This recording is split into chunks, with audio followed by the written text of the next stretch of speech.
Today is Thursday, January 9th. Calling the Utilities Committee to order. Madam Clerk, can you please call the roll? Casey. Present. Spencer. Present. Alicia. Ray. Here. Parrish. Here. Kelly. Valencia. Mr. Chairman, you have a call. Thank you. Today's Utilities Committee hearing, we have about 6 or 7 pieces of legislation that we're going to go through with the Department of Public Utilities. And then we have a presentation for an update on Digital C regarding internet and internet for all for the city of Cleveland. So we're going to start with the legislation. So Director, if you'd like to come to the table, please.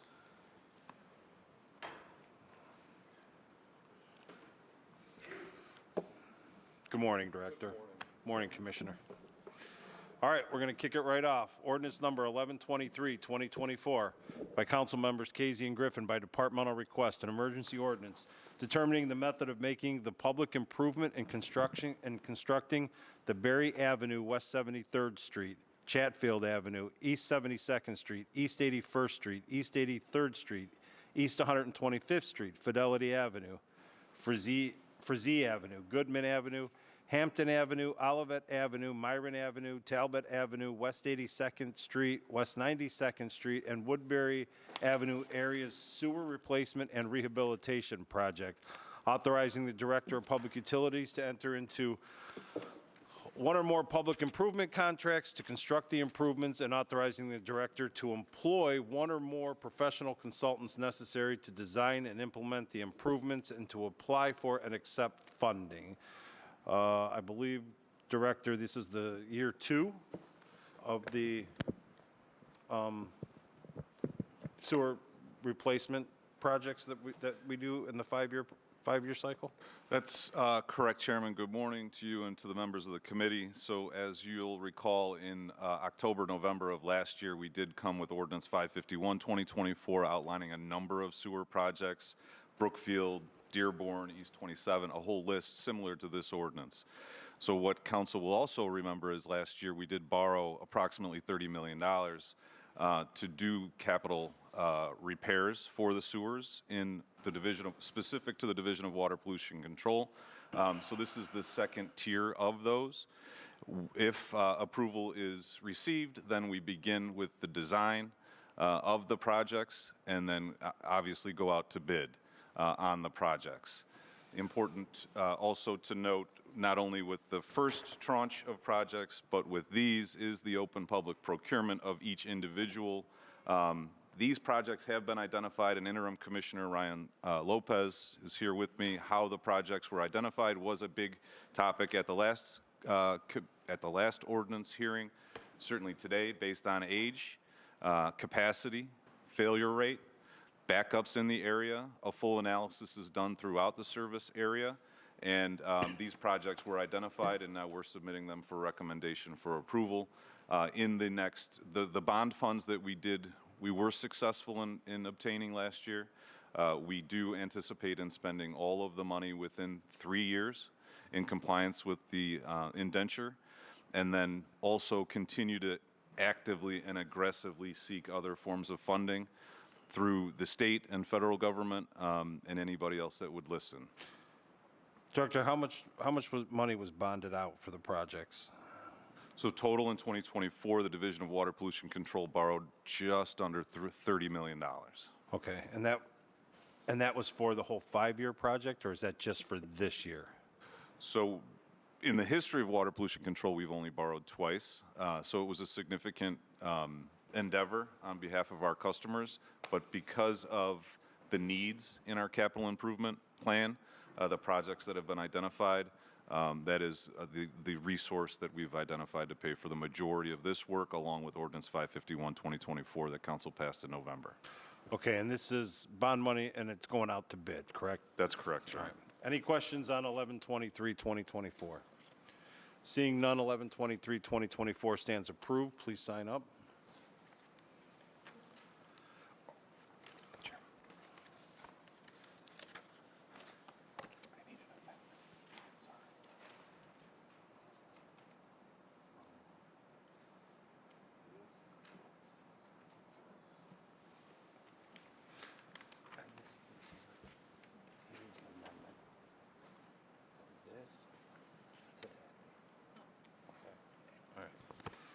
Ordinance number 1165, 2024, by council members Casey and Griffin by departmental request, an emergency ordinance authorizing the Director of Public Utilities to enter into one or more requirement contracts without competitive bidding with Ohio Machinery Company, DBA Ohio CAT, for replacement parts for Caterpillar heavy-duty construction equipment and labor and materials to repair and maintain the proprietary equipment for the Division of Water, Water Pollution Control, Department of Public Utilities for a term of 2 years. Director, you know I'm not a fan of direct award contracts, but I do understand that this is the sole source for the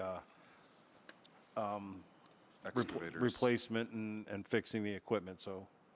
Yes, thank you, Chairman, and very familiar with the sole source concerns. However, in this instance, at the Division of Water and the Division of Water Pollution Control, they do have a number of heavy equipment, pieces of heavy equipment by way of excavators and backhoes, some of them new that are still under warranty, some of them are old. They are used every day throughout our service area. And the sole source provider of not only that honor any warranties associated with, but all of the maintenance and repairs of this equipment is a sole source in the state of Ohio to Ohio CAT. And again, it's a 2-year request, approximately $125,000 a year at Water Pollution Control, $30,000 a year at Cleveland Water, for a total of $310,000 over the next 2 years. It is imperative to keep this equipment operating in order to make the necessary fixes, replacements, repairs to continue to provide the service. And this is proprietary. I mean, this is only when needed, correct? Yes, this is a requirements contract to maintain these particular pieces of heavy equipment that are used at both divisions. And Director, is that why in the certificate of funds that we get that it's not filled out? That's correct, Chairman. So it's just on an as needed, but up to? That's correct. Okay. And I do, in the ordinance, it specifies a submission that we received from the vendor back in September. We did receive an updated proposal in December, and we would like council to consider reflecting the newer numbers for the next 2 years so we can continue to maintain the equipment. Okay. Mr. Chair, I'd like to, Councilwoman Spencer? thank you. I'd like to offer an amendment. I would like to amend the piece as follows. Under Section 1, strike the date September 17, 2024, and replace it with the proposal date of December 3, 2024. Mr. Chair. All right, so your amendment would read in Section 1, Line 5, change, or it would read based on their proposal dated December 3rd, 2024? All right. Do I have a second? Second. Any discussion? All in favor, say aye. Aye. All right. Any other questions on 1165, 2024? Councilman Polensek. Mr. Chairman, my honorable colleagues, to the director, to the commissioner, is this all the equipment we're referring to here? Is this, do we own this equipment? Chairman to the councilman, yes, but Okay. not all of the equipment. This is specific to the backhoes and excavator. Yeah, but we own this, correct? Chairman to the councilman, that's correct. So we're repairing, none of it's leased, it's all, we're repairing stuff that we own. Chairman to the councilman, that's correct. Okay, thank you, Mr. Chairman. And this gives you permission for the stuff that's still under warranty to get it fixed, correct? That's correct. All right. Any other questions? Seeing none, 1165, 2024 stands approved. Please sign up. Ordinance number 1248, 2024 by Councilmember Casey and Griffin by departmental request, an emergency ordinance authorizing the Director of Public Utilities to exercise the second option to renew contract number PS 2023-0050 with Utility Solution Partners, LLC, to provide Oracle customer care and billing managed services for the Department of Public Utilities and for a computing environment for its support and other related systems. Director? Thank you, Chairman, to the committee. Customer care and billing, also known as CC&B, is essentially the nerve center of how we serve our customers. It is everything from customer contacts to billing to mailing, presentment and payment, cashiering. CC&B is everything in the Division of Water, Water Pollution Control, and at Cleveland Public Power. 2 years ago, council gave us the authority to go out and bid for a maintenance contract for CCMB. Utility Solutions Partner won that, and we entered into a contract for 1 year and 4 one-year options to renew, the first of which required additional legislative authority, which is why we're here today seeking that, in essence, a second year of the USP contract to manage customer care and billing. They were new to us. They were new to CCMB as far as we knew it, and so far they've been a wonderful partner. We do budget about $2 million a year. To date, year to date, we're at $1.7 million, which Not year to date, this year. You mean from for last the year? first year of the contract. And when did it start and when does do you remember? March 31st, 2024. Okay, So March 31st, 25, the first year expires. We're seeking authority to go to March 31st, 26. Okay. And then it would take us through to 28 if they continue to provide the services that we require, our customers require. And Director, when we gave you the authority to go out to bid, was there a dollar amount in that legislation? Do you remember? I don't believe there was in the authority to go out to bid because we had been with the previous vendor since the inception of CCMB.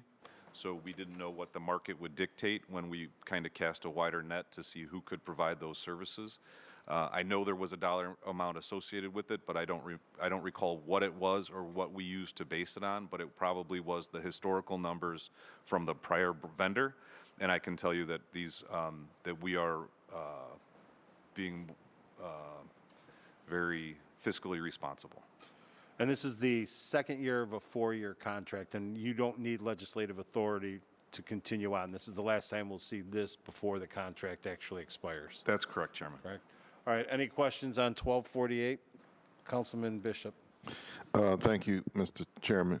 Mr. Chairman, I was just looking over the executive summary for 1248 and actually executive summary for the last piece of legislation. There's none of this information in this executive summary. Is that done intentionally, Mr. Chairman, through the chair, through the director? Director. There's no information on the executive summary? I don't see any information on the executive summaries. Did you check the second page, Councilman? Is it? Oh, you know what? Okay. All right. Sorry, Mr. Chairman. All right. Disregard. To Thank that point, I guess we did do a little bit different because now the first thing that you're seeing is the caption on the ordinance. Okay. So it would look a little bit different. It used to be one and the same, but in talking to the law department and understanding better what council is expecting from the executive summary, we split it up, but hopefully it's all in there. All right. Thank you. Okay. All right. Thank you, Mr. Chairman. You're welcome. Thank you. Anybody else on 1248, 2024? Seeing none, 1248, 2024 stands approved. Please sign up. Thanks, Commissioner. Commissioner Lee. Oh, Commissioner. Councilman Polensek. Thank you, Mr. Chairman, my honorable colleagues, to the director. I just want to thank the commissioner for the help he provided over the holidays to an elderly handicapped constituent in my ward whose basement had flooded. And she was by herself. She had no one to turn to. And I called him in the evening, and he responded to me and got a crew out there. And I'm old school, as everybody knows around here. That's the kind of commissioners I respect and the kind of commissioners I appreciate. So I just need to see that publicly. I appreciate that. And I would hope that some point very soon that the administration would appoint the commissioner permanently rather than this acting. It's a time that we reward people who provide services to our citizens. So I just need to say that at the table. Well, Councilman, that's the kind of service you get out of Ward 16. Councilman Bishop. Yes, Mr. Chairman, thank you. Through the chair to the commissioner, I also want to say thank you for your assistance you provided in my ward over the holidays. I really do appreciate it. I'm not as old school as Councilman Polensek, but I still appreciate responsiveness from the commissioner. Thank you, Mr. Chairman. Commissioner, you're doing a yeoman's job over there. So thank you for everything that you do, especially off hours. It's the way we roll in the 16. But we appreciate that. Certainly appreciate and to the commissioner, and not only to him, but all the employees of the Division of Water Pollution Control and DPU. It was a very busy holiday season. So, as all of you know in your wards, I concur with the sentiment of the commissioner. He is doing a great job, and he's being very responsive. And to all of the employees of the Division of Public Utilities, it's always good to receive those acknowledgments, and we will certainly pass it along to the employees. Councilman Kelly? Yeah, through the chair to Commissioner, thank you for all you do. And to the director, my ward had 250 houses out of power. Wednesday night, it was very cold. There was a lot of conversation with the residents back and forth. And I just want to tell Marty, thank you. Marty personally called residents themselves and calmed them down. When they went to the fail-safe, it didn't work. The men and women, the union brothers and sisters working out there had to work in that weather, dig up and fix electricity on top of it. So everything did get rectified, and there was a lot of good communication. And I know a few of my residents said, one resident probably wrote 500 words about you, Marty, to the mayor. So I don't know if we'll read that, but Oh, boy. I just wanted to be noted. Thank you very much. No, thank you. All right, thank you. Thank you, Commissioner. Moving right along. Ordinance number 1312, 2024 by council members Casey and Griffin by departmental request. An emergency ordinance authorizing the Director of Public Utilities to enter into one or more requirement contracts without competitive bidding with Hawk Company to provide services for calibration, preventative maintenance, appropriate repairs, and to certify accuracy of laboratory and inline process equipment used to test drinking water that is manufactured by the Hawk Company for the Division of Water, Director of Public Utilities for a term of 2 years. Director? Yes, thank you, Chairman. Another Hawk piece, as council will recall, in October, we had another direct award to Hawk for laboratory supplies and chemicals. This is the accompanying piece, which should be in one ordinance and hopefully will be in 2 years, because it doesn't make sense for us to come back for the calibration and certification, because without the equipment, we don't need calibration and certification in order to submit to the Ohio EPA. But these are highly specialized pieces of equipment that we use throughout the water treatment process to test hundreds and thousands a week, a day, every minute, in terms of things like turbidity and chlorine concentrations, fluoride concentrations, particle size distribution. Acting Commissioner Maggie Rogers is in the back. She does not want to come and say hi, but she'll wave. Knows more about Hawk equipment and Hawk certification and calibration almost than Commissioner Margavish is, who was unable to be with us today. Happy to answer any questions that I can, or you can yell them at Maggie. So, we won't yell at Maggie. So this is to confirm the work that our employees are doing to make sure that the water is as good as Cleveland water is. Not only the employees, but the equipment. So Right. when we did the full plant modernization upgrades 12 years ago, hundreds of millions of dollars, the Hawk equipment was and still remains industry standard. It's the bar. So we use Hawk equipment. All of that equipment needs to be properly calibrated and maintained. So I believe it's on an annual basis. If it is something like turbidity or chlorine, we submit the reports that the Hawk equipment gives our employees and submit it to the state. Every once in a while, you have to make sure that it's properly functioning, properly calibrated, properly maintained. That's what this piece of legislation would give us the authority to do. Then, Director, what would happen if something wasn't calibrated correctly?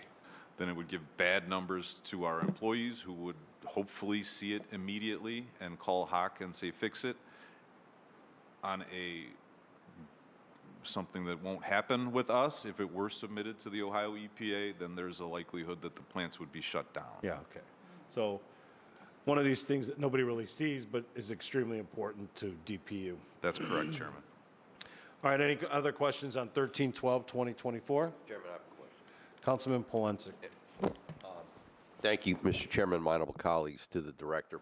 I'm going to pose something I would hope that your folks are going to look at and start looking at.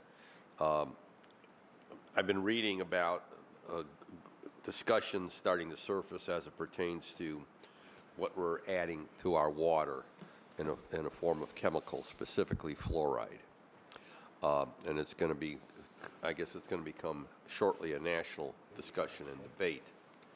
I would hope that the administration, i.e. Division of Water, is looking at this very closely, because we've had somewhat of a discussion over the years as to what we're adding to our water, how we're purifying it, filtering it, et cetera, et cetera. And I've been reading maybe too much for my own good about this increased discussion. So I'm posing to the administration, we need to pay attention to what's going on a national level. There's been some people advocating that fluoride be taken out of the water or removed from the water. Then I hear the other argument that was important to add fluoride. And I've been here long enough over the years to understand different things that we've had to take to make sure that we have one of the best water systems in the country, which I believe we do. But I'm just going to pose this through the chair to you, that I hope that the administration is looking at this discussion, so at some point to advise us as to what your thoughts and opinions are as we go forward. I don't know, correct me if I'm wrong, are we the largest water system in the state of Ohio? Chairman of the Councilman, yes. Yeah, okay.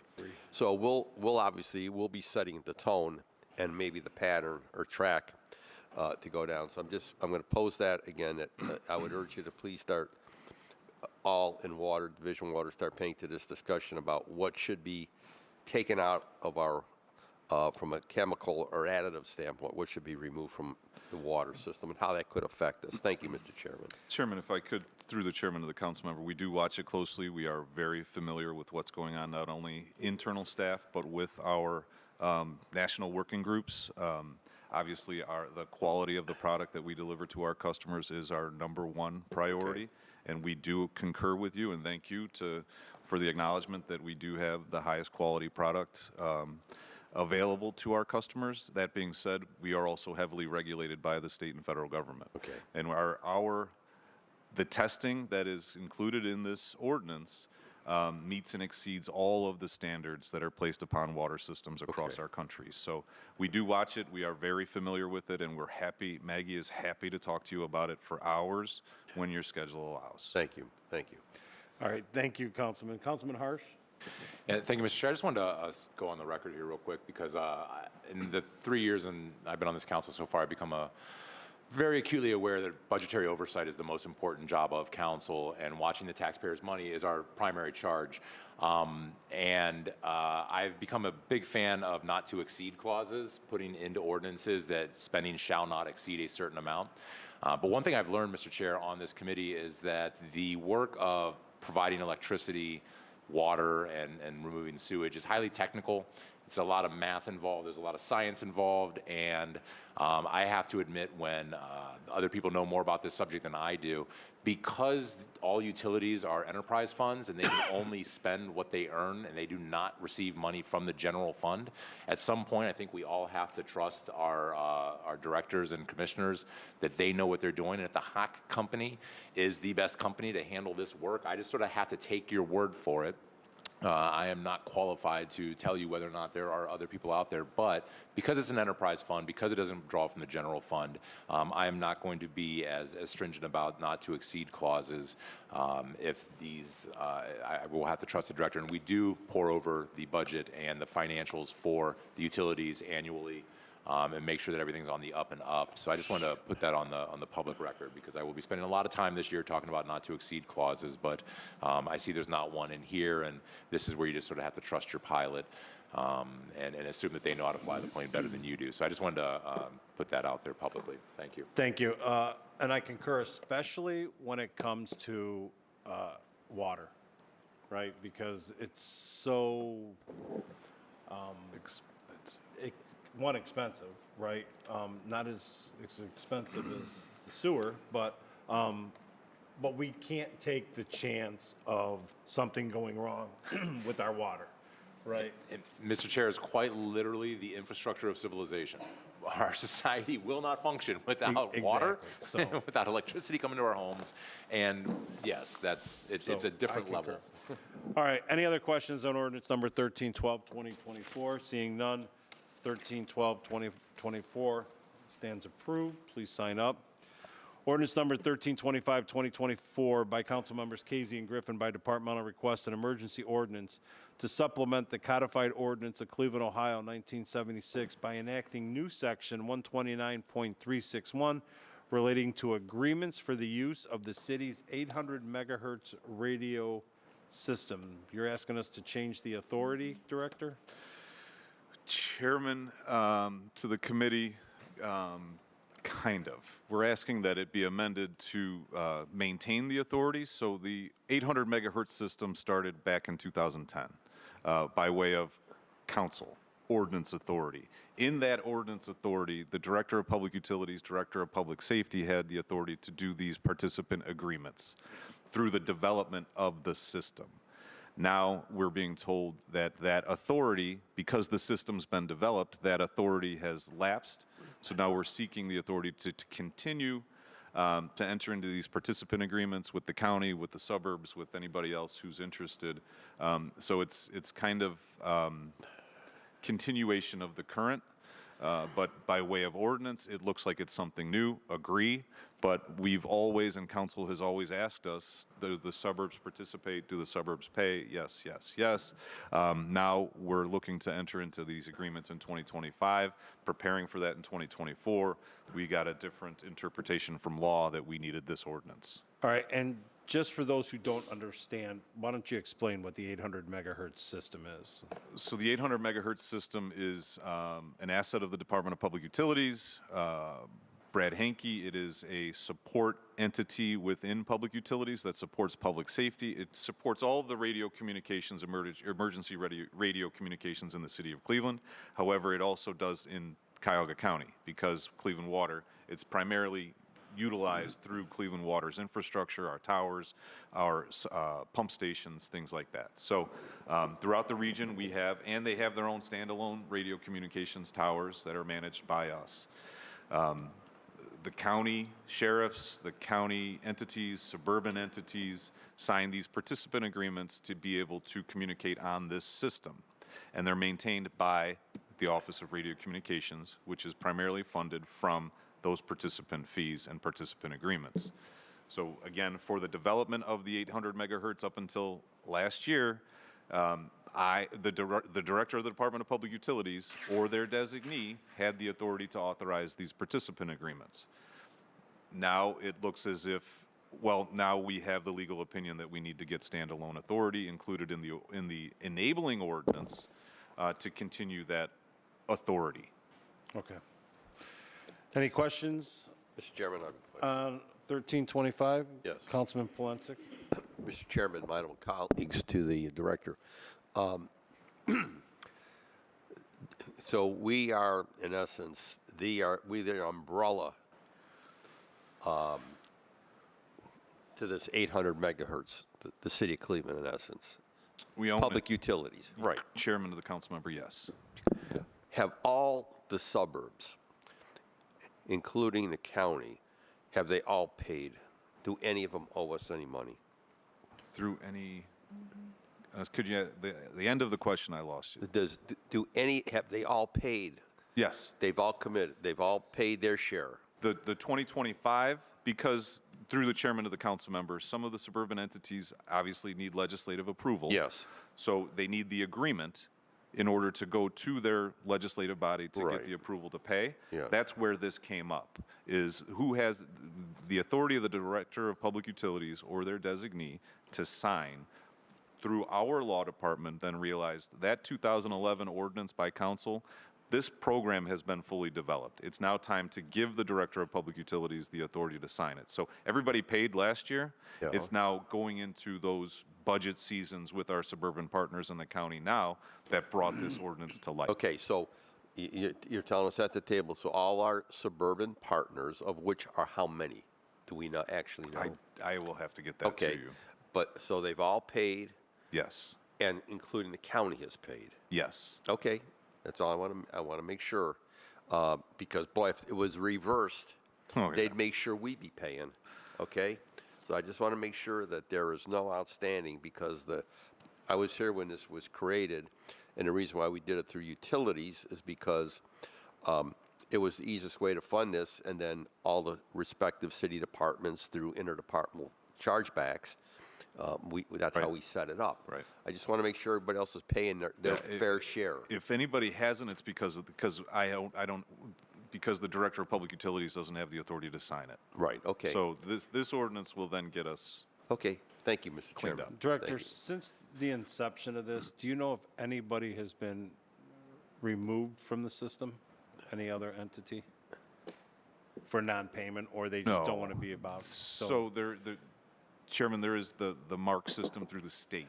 So and that has had fluctuations throughout. So some suburban partners have decided to go to another vendor for emergency radio communications, but then they come back. All right. All right. A lot of, everybody just thinks we do water pollution control and Cleveland Public Power, but we also oversee radio communications and utilities. So that's why that's before us. Any other questions on 1325, 2024? Seeing none, 1325, 2024 stands approved. And finally, Director, ordinance number 1352, 2024. By council members Casey and Griffin, by departmental request, an emergency ordinance authorizing the Director of Public Utilities to enter into one or more requirement contracts without competitive bidding with United Systems and Software, Inc. for remote endpoints and mounting kits for Itron mobile reader devices for the Division of Water, Department of Public Utilities for a period of 2 years. Director, you want to explain why another direct award? Yes, thank you, Chairman, to the committee. So a number of years ago, on the conversion of the meters to smart meters with the AMR system, it was through public procurement determined that the Itron system was, again, to Councilman Harsh's point, the best that we could use in our environments after extensive testing. Again, public procurement. So we went with the Itron. This is specific to the endpoint and mounting and brackets, I think. But the endpoint is on the outside of the home that actually communicates the meter read to our data collection centers and then ultimately to CCNB that we talked about earlier. So the endpoints need to be replaced either because of damage or any number of different reasons, but also new customers that come on need an endpoint. So historically, we've budgeted about $1.5 million a year in Itron endpoints. It also includes the mobile collection devices, the handhelds that our meter ops would use when going out and testing meters, so on and so forth. So it is and has been an integral part of the services we provide is that meter, that AMR system, which still remains to be class in the industry. Not a lot of utilities have AMR throughout, but more and more are coming on board. And Itron is still a major player in that. They have state-of-the-art technology. They provide us with the services that we need. In this instance, it's endpoints and brackets, and some of the handhelds for our staff. A regular recurring ordinance that you've seen several times. So they're fixing their own, they're fixing our equipment, which is theirs. They're fixing our equipment that belongs to us, but we use their system to collect these meter reads through the endpoint, to the collection, to the handheld, to CCNB. So nobody else could come in and do it because it's theirs. Unfortunately not, Chairman. Okay. All right, any other questions on 1352, 2024? Chairman, I have a question. Councilman Palensi. Thank you, Mr. Chairman, honorable colleagues, the Director. So the system is proprietary, correct? Chairman of the Councilman, yes. Okay. Within our customer base, does everyone have now the remote meters?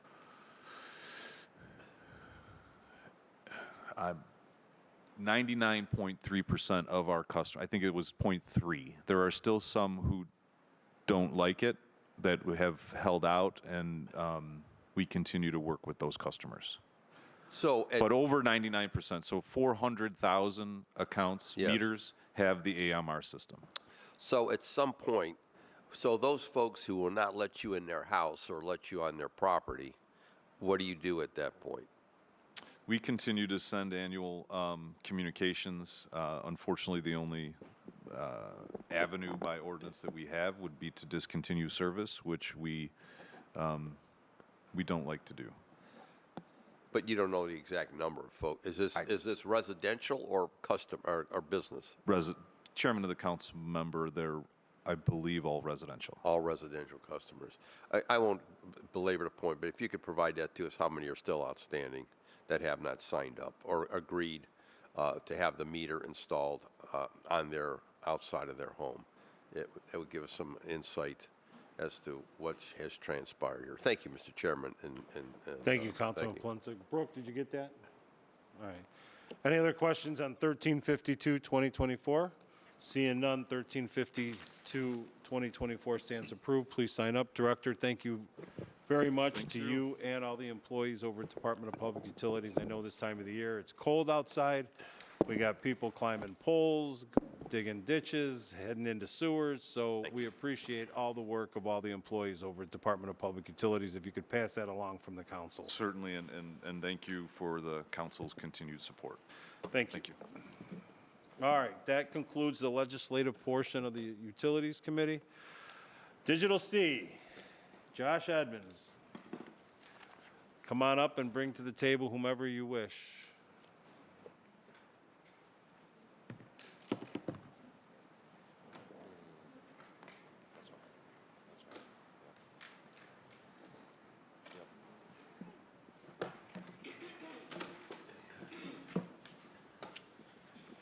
You think they brought enough people? Is that Not all. All right, good morning.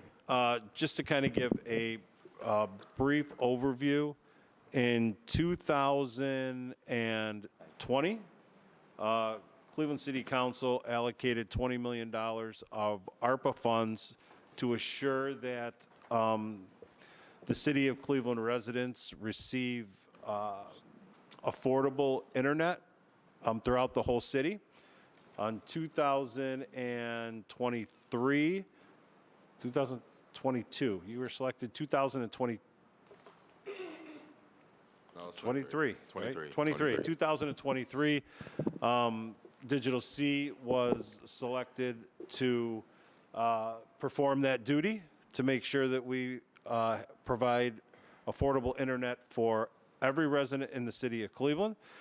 There was a lot, once they were selected as the vendor, there was a lot of meetings, internal, et cetera, to bring them to the table. And what the council decided to do, along with support from the administration, was a performance-based contract broken up into 5 years because we didn't want to just allocate $20 million up front. 4 years? 4 years. 4 years. I'm trying to go off the top of my head. 4 years. We just didn't want to allocate $20 million up front and then come back in 4 years and learn that either you were overly successful or you were not successful at all in meeting the goals, which is why we came up with the performance base. So January 1st of 2024 is when the first year of the 4-year phase took place, and we're here today to get an update from Digital C as to where we stand with the first year phases, goals and objectives that Digital C was supposed to hit, and hopefully hear that they hit, and then we can go from there. So Josh, if you'd like to introduce your team, and then the show's all yours. You got it. And thank you to this council for this performance-based contract. So to our furthest left, Valerie Jerome, she's our Chief of Marketing and Communications. Right after her, Michael Kazmarski, he's our Head of Installs. Lance Frew, who's our Board Chair at GBX. Marlene Piatek, she's our Chief Financial Officer. Will Nicholson, who runs our network operations. LaDonna Norris, who's our head of our outreach and education. She does our training. And then Roman Wakehead, who's our head of customer experience. All right, and I also want to note that Austin Davis from the administration is in the room as well. If anybody has questions, Austin will also be available. I would also note that present with us, too, is our executive director of Cleveland Public Library, who's also on our board, Felton Thomas. Oh, Felton's here. Felton? Yes. All right, show's all yours. I believe, you want to explain what, you have a video that you'd like to we show? do have a video we'd like to show. Okay. We can go back to the very beginning.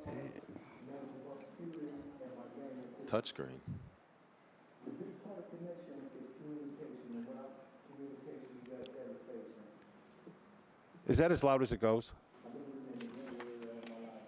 Yeah, in this day and age, everything is done on a computer or, via internet. I would like to say to my councilman, man, everybody needs digital C.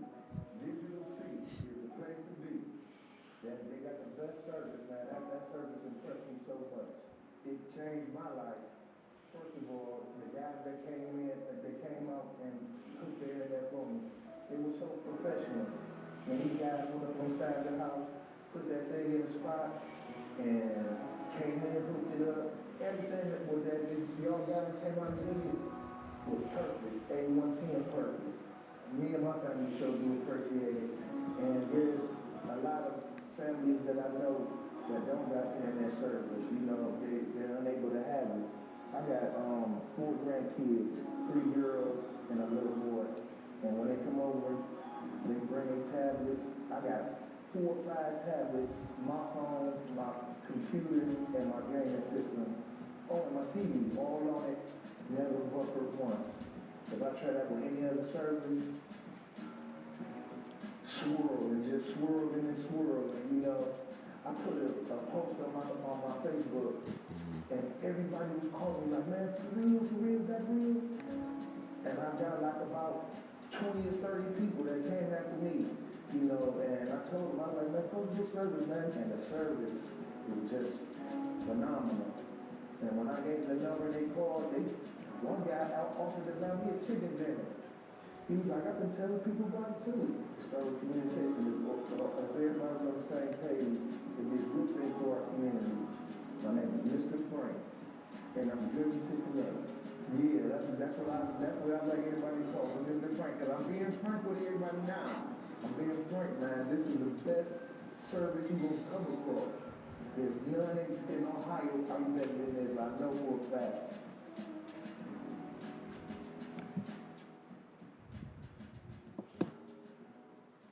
So we're always appreciative of our residents. How do I get to the presentation from here?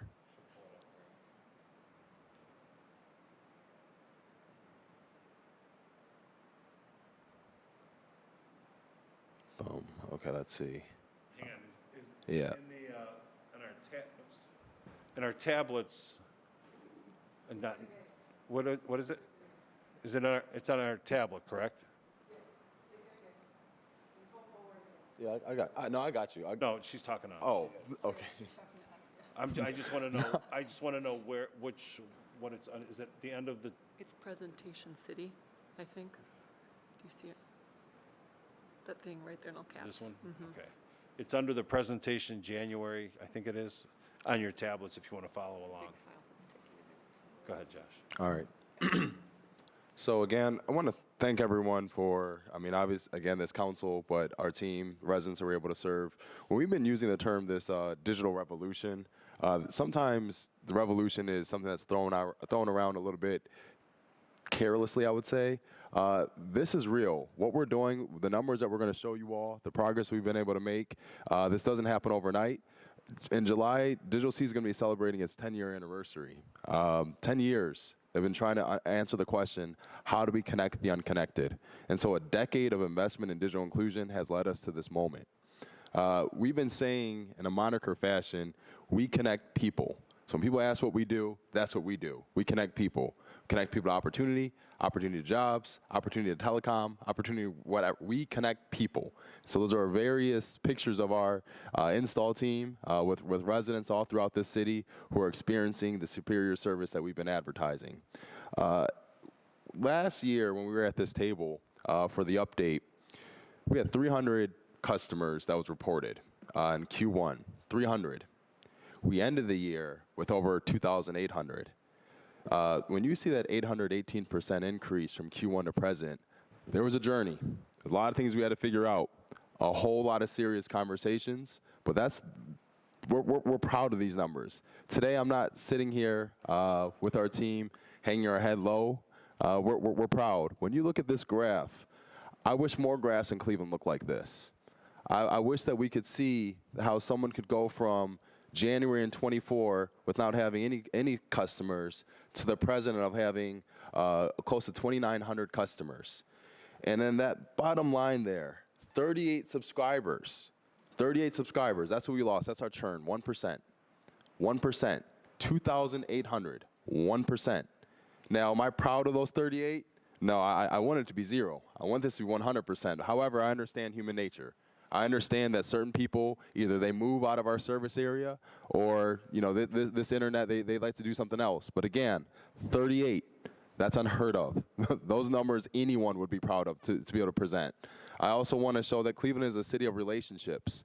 We see that while we would have liked to have been able to start last year, being able to knock on doors, we, in the fall, were able to do that. And we can see that in Cleveland being a city of relationships, the rise in our subscribers, we're able to build more relationships with our residents and knock on those doors. Thankfully, we've been able to knock on doors with other members of Cleveland City Council since that. But again, it's a point of pride today. We are one of America's fastest growing internet service providers. And oftentimes when we're in Cleveland and we say these things, it's like, oh, okay. No, this is real. You look at those numbers. Find me any other internet provider that had an 818% increase. No one is doing, this is revolutionary. So there's a point of pride and vigor that we are expressing. And to compare us from where we were, because to the chairman's point in framing this, there was constant dialogue and conversation about who Digital C was. So when we look at this legacy, there was a plane that we built from 2017 to 2023, we had 2,200 subscribers. And in 2024, a rocket ship, 2,800 subscribers in 1 year. So what we were doing in 5 years or so, we were able to accomplish within 1. This company is incredibly faster, a lot faster than what we used to be. When we look at the homes covered, this is a metric that I want to draw everyone's attention to. Again, going from no coverage in January 2024 to date, over 82,000 in a year. 82,000. To be very clear, we had predicted that in 12 months we'd have 75,000. Being able to underpromise and overdeliver is something that I'm glad that we're able to do. That has not been our historic legacy, to be able to deliver on that point of pride. This map right here, this is showing the coverage that we have in this city right now.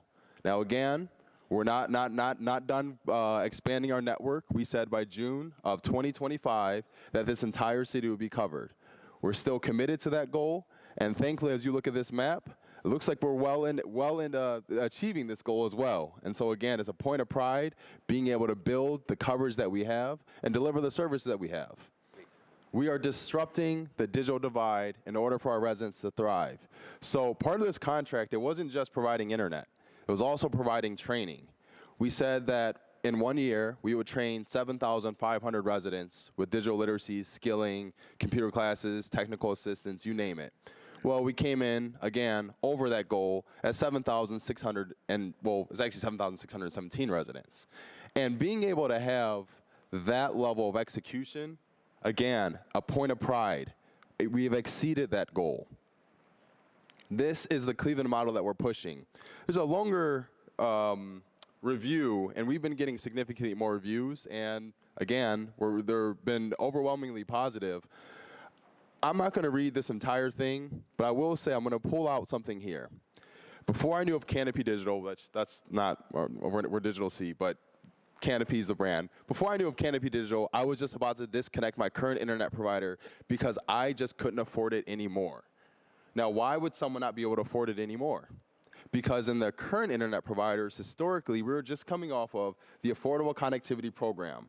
That was a national subsidy that the Federal Communications Commission, in partnership with the National Telecommunications Information Administration, they allocated billions of dollars to ensure that people would have a subsidy for rising internet costs and really just economic stress.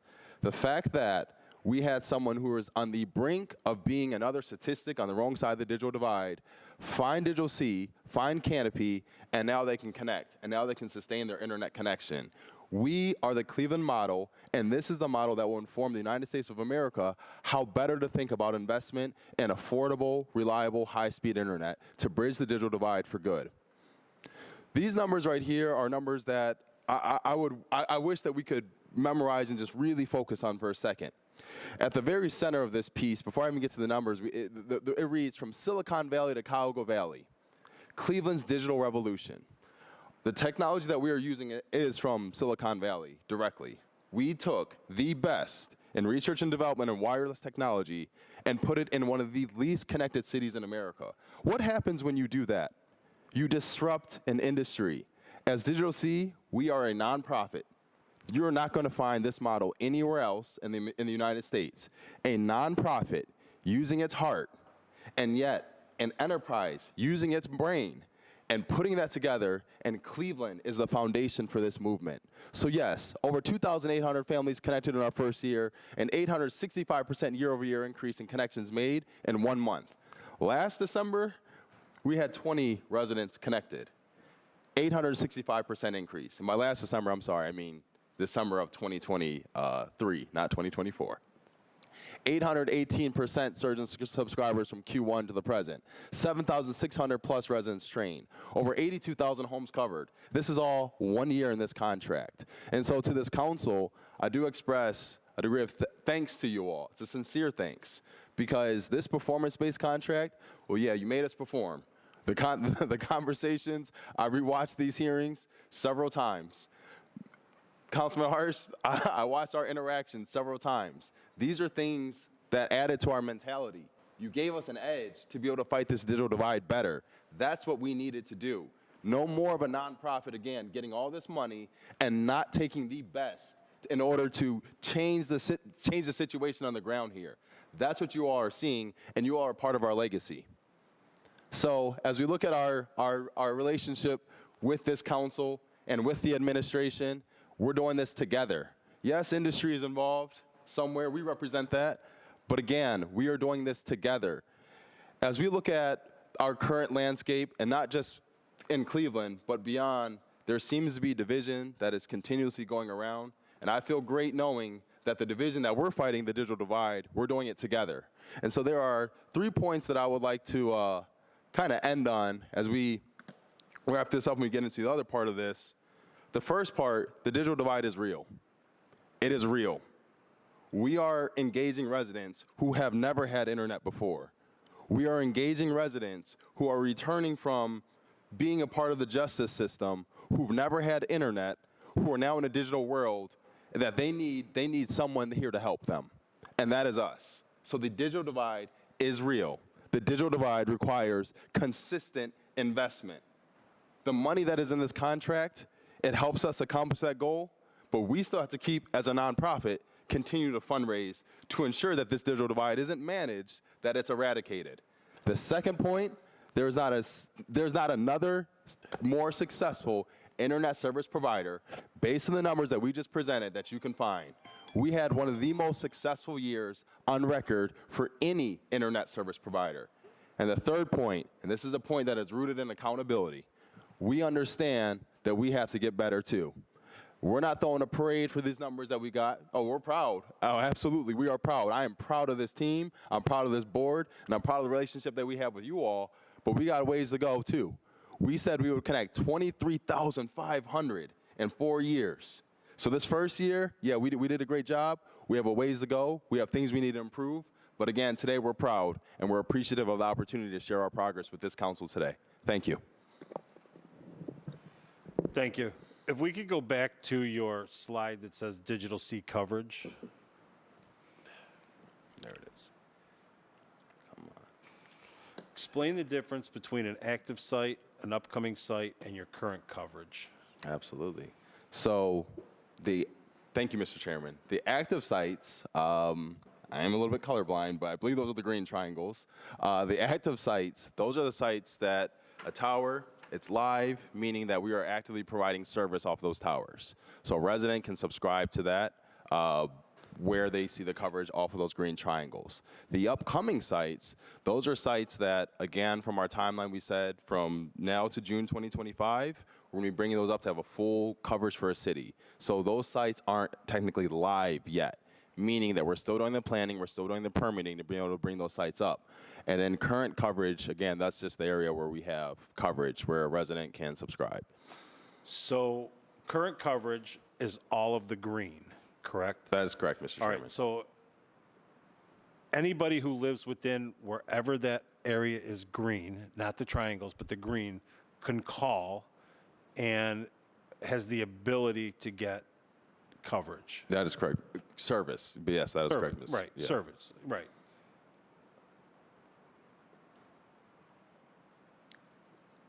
I'm in the green. I called yesterday and they told me it wasn't available in my neighborhood. All right, so, and I'm within that coverage area of the green, right? I'm very close to a blue dot. So explain to me how you're in the green, but when you call, they'll tell you you don't have. I can't get it. It's not even like they just said they weren't in the area. Now, I'm an insider, so I know that means that eventually, but I just wanted to find out. So when you're within the current coverage and you call and you're told you can't get it, explain the difference between being in the current coverage and having an active site. I got you. So, Mr. Chairman, thank you for that question. So whenever we're bringing sites up and you're next to a blue one, oftentimes what we'll do is we'll see this and say, okay, can you get the coverage? Yes. Is it going to be optimal to a point that if someone's going to be calling us and saying, hey, I need this and I'm going to be checking, we want to make sure this stuff is optimal too. So we live in a measure twice, cut once system where we can see that you can get a system right now, but when that site goes up, that's when we're going to say, okay, we're going to make sure that we can connect you. However, at the same time, I don't know your address, Mr. Chairman, to be able to check, but what I can say is upon us checking this, I can give you a better, clearer answer of exactly the timeline. Okay. But I don't, again, yeah. All right, so I want to focus real quick on the blue dots, all right? I'm sure my colleagues know their wards better than I do, so I'm going to concentrate just on the three that are in 16. Do you know where, so if you're next to the blue triangle, I should be able to call, I should be able to get service, correct? Green. In the green triangle. Green. And the blue is upcoming. That's right? correct. Okay, so do you know where, which is the very farthest green triangle west, right? Looks on the verge of Ward 16 and 17. Do you know where that is? I'm going to point this over to our head of network engineering, Will Nicholson. Well, you just make sure you talk into the mic and make sure it's green. It's got to be green. Green, so that you're covered. Thank you, Mr. Chairman. So your question, that site right there is actually at 14555 Lorraine Ave. That site was launched with backhaul fiber. That site really just got launched when we were doing our finalization. That was one of the permitting issues that we had. We were able to resolve. So right now, that site's fully tested, ready to go. Regarding your question about the blue dots, those are the ones like we talked about in construction, being turned up and worked on as we go. All right, so 14455, you said? 14555. Yes. 145, 145th and Lorraine, right? 14555, right? Is less than a quarter of a mile from my house.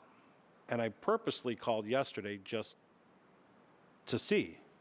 So you guys have a communication problem on whoever's answering the phone, because if I live within a quarter of a mile of an active site, somebody should have, which is what I was hoping, somebody was going to tell me yesterday, yes, let's schedule you. And I'm literally less than a quarter of a mile from 145th and Lorraine. So I don't know if any other council members, have that same issue or not. But I'm hoping, and I know who mans your call center, that I hope that they're up to date on where the coverage is being able to provide. Because I think that when you say current coverage, I don't know if it looks like you've almost got the whole city covered. And the way that I hear that is if you got the coverage, then you should be able to get the service. For me, that's how I would look at that originally, because when I saw it, I'm like, oh, we only have roughly 111,000 households in the city of Cleveland, and you have 86,000 of them covered. 82,000 covered. When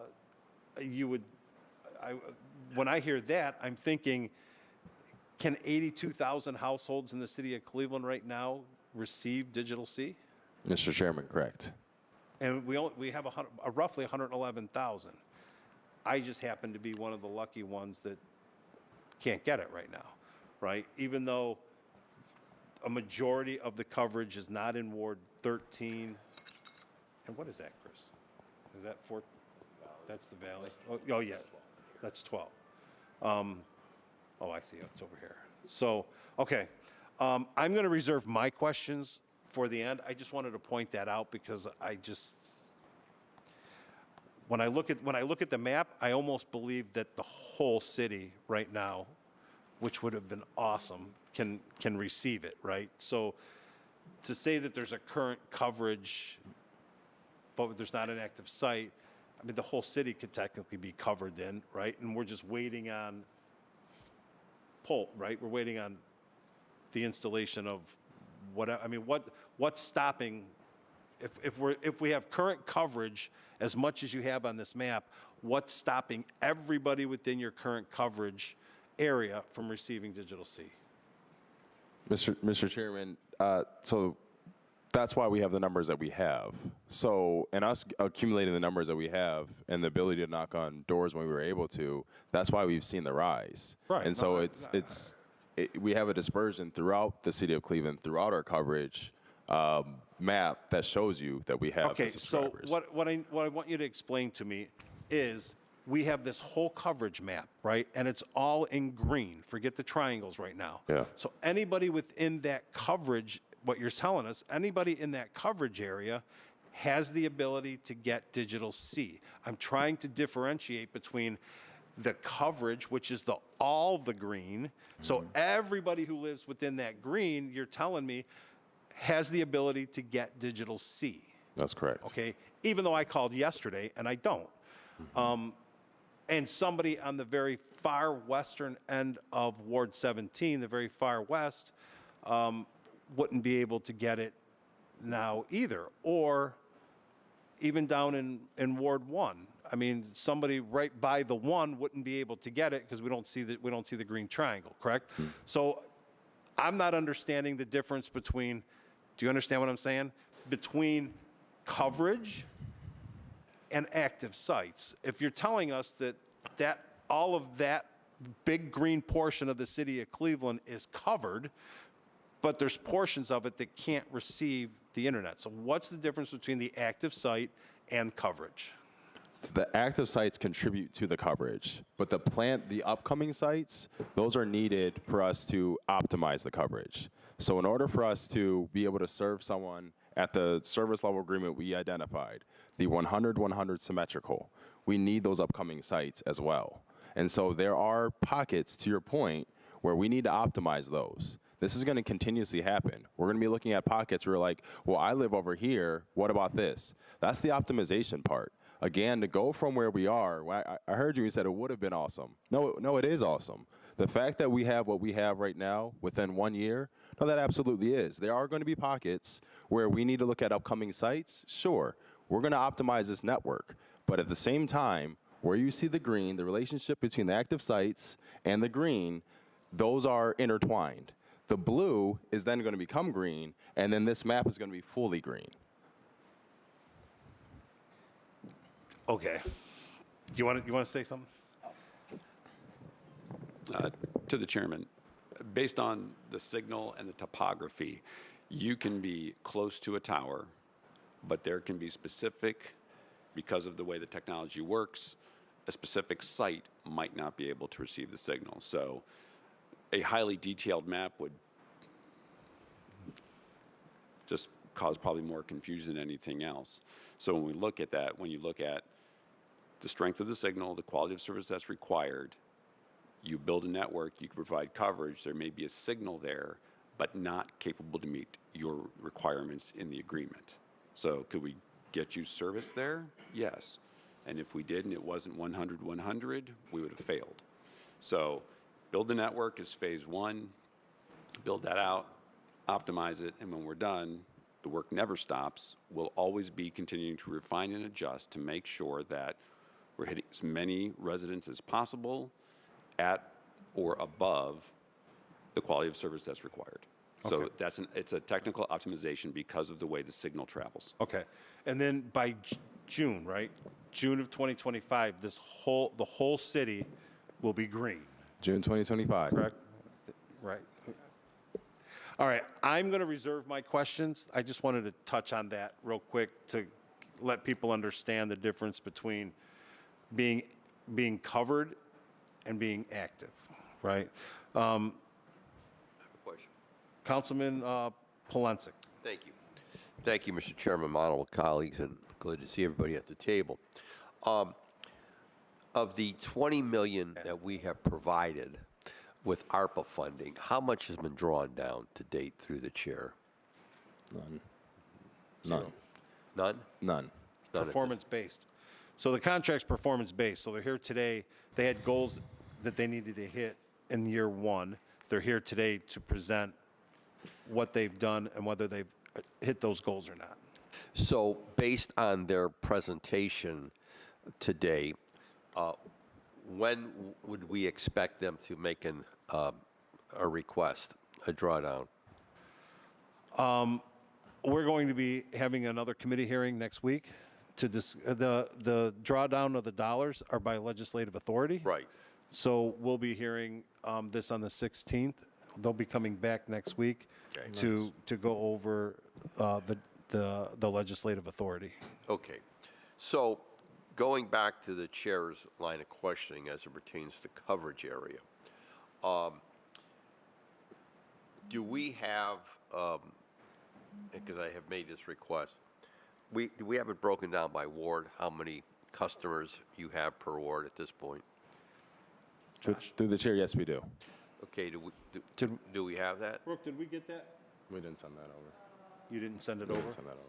All right, that's the first request. Nope. Okay, because I had made that before, so I'd like to know what the breakdown is per ward, and not only the number, but I'd like to know the streets where the customer is, because I've had some of the same questions posed to me that the chairman has expressed. So I'd like to see if all the area in green is covered, then again, what we're hearing at the table on the northeast side, there should be no one that cannot get the service, correct? Through the chair to the council person, correct. Okay, because that's all, we're in the green triangles as well. Okay. So I'd like to know the number of customers. The other thing I want to just say this for the record, and I appreciate the numbers you have given us, and so I appreciate, again, the presentation.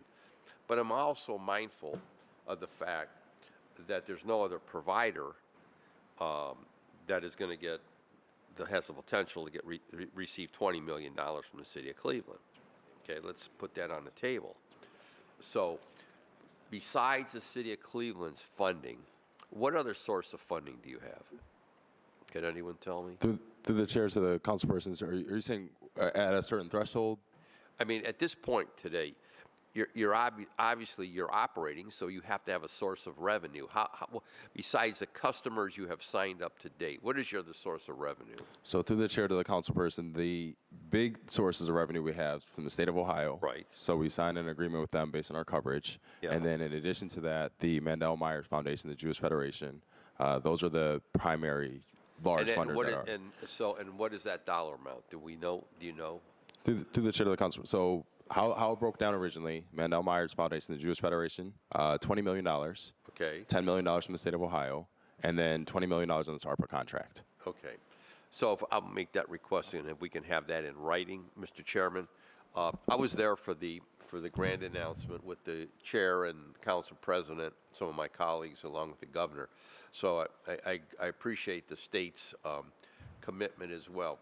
The other thing that I need to state, there still is a lot of confusion out here among the potential customer base. There's still a lot of people that don't understand this, that don't get it. So I'm in a process of putting together a newsletter right now. And I know we've made a request for an article. I don't know who has provided that to us. I don't know who my secretary, my assistant, has been in dialogue with. But I would urge you to put together a boilerplate article with whatever needed that we can put in our newsletters, all of our newsletters, to promote the program. Because again, there's confusion out there. If someone has AT&T or they have Spectrum or whatever the case may be, they're confused as how to make that switch, as I'm hearing at meetings. And so I think whatever you can provide to us where we can better educate our citizens, our residents, as to you have another provider, how do you make the switch?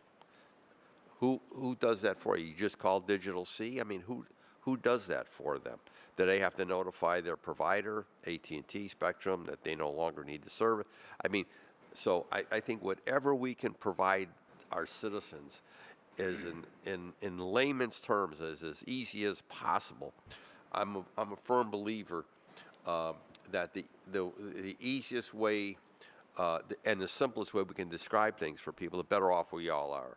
Because again, when it comes to this, I'm still seeing there's a lot of, some people, I've heard a line, well, you know, what is it, $18 is it? It seems too good to be true. Seems too good to be true. I don't know, what, am I going to get good service? Who are these people? Da, da, da, da, da, da, da. So I think I'll leave it at this point. Whatever you can provide us, that I'm glad to promote it in my newsletter, which I'm putting together right now. So the sooner I get it, the better off. And to our staff here at Council, where we can promote the program, how you can get more folks signed up. Are there any,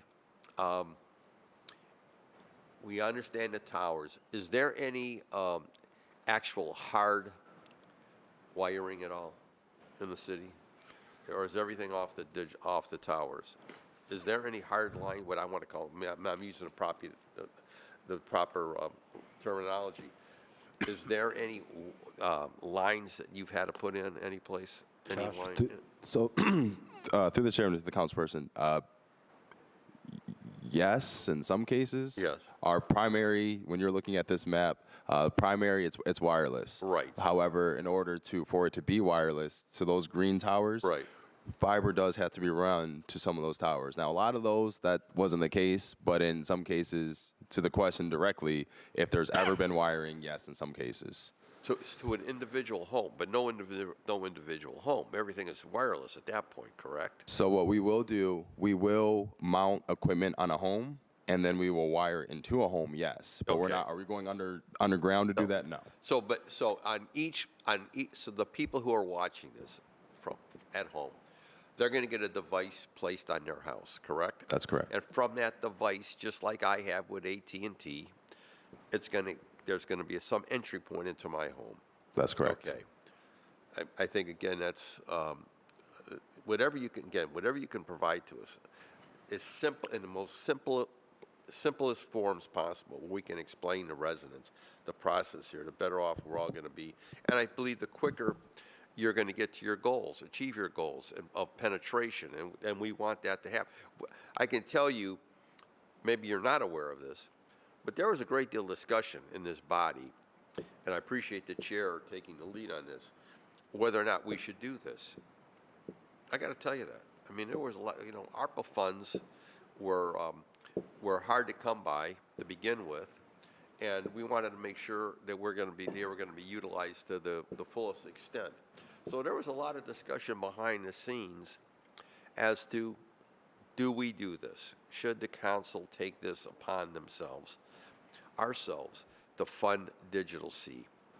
And there were other agencies, as you know, other entities that were saying, no, don't do that, don't do that, don't do that. I'm not going to mention those companies, but you can imagine who they were. So we took a direct action because we felt this was the best way, through the chair, who was heavily engaged in this process, to make internet affordable to our residents. we wanted to make internet affordable to our residents because we understood full well that we were an underserved community. So we took a great, I don't even want to use the term a great risk, but I will use that term because $20 million is a lot of doggone money. And we want to make sure it's well spent. And so whatever you can provide to us, the better off we're all going to be. And I want to see those individual ward numbers. And I'd like to see the streets specifically, again, through the chair, where you have made that penetration or where that customer base is. So then I can get a better understanding myself. So when I go to neighborhood meetings and I hear, well, I can't get it. Well, wait a minute. Your neighbor 3 doors up has it. What's the deal? Maybe it goes back to what the chairman has indicated as it pertains to your call center. So I'll leave it at that point. And I appreciate, again, the action of Councilman Casey on trying to really promote this and better educate all of us what's transpiring here. Thank you. Thank you, Councilman Polensek. Councilwoman Gray. I got you. Thank you, Chair. Good morning, everybody. Good morning. Just have a couple of questions. I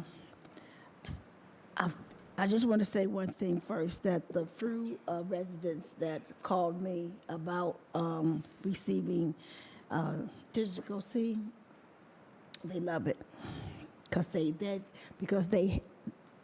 didn't have internet before. And I know when I was up there at a Tech Hive, walking out the door, I had a resident on the phone that wanted to know how can she apply. And this young lady was coming out the door. That was you, right? And I gave her the information right in the doorway, and that resident has it. And I just wanted to say that she says thank you, and she loves it. And she's able, and it's affordable. So I had a couple other residents that have received it, and they are happy because they hadn't had affordable internet. So everybody has their own choice, but just to say the least, the residents in Ward 4 has accepted and they maintained it. And my second question is, how is the door-to-door service working? Through the chair to the councilwoman. Chair to sorry.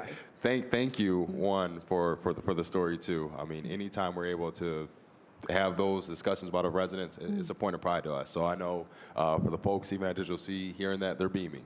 But as it relates to the door-to-door sales, that has, the minute we were able to get that vote, we can even see from our maps, if we go back to this slide right here, the minute we were able to get that vote, we saw an astronomical rise.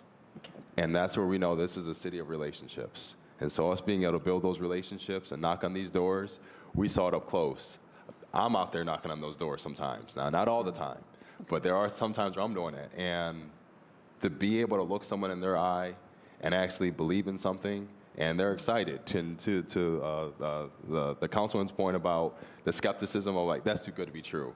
Well, yeah, that usually is if someone just sees an ad. But when we're having that conversation face to face, you start to see, okay, well, fine. Let me give you I'll trust you a bit more than what I see on a flyer. And so the door-to-door, that is supreme to anything that we release, any ad that we do, any postcard, anything, the door-to-door, that's been the difference maker.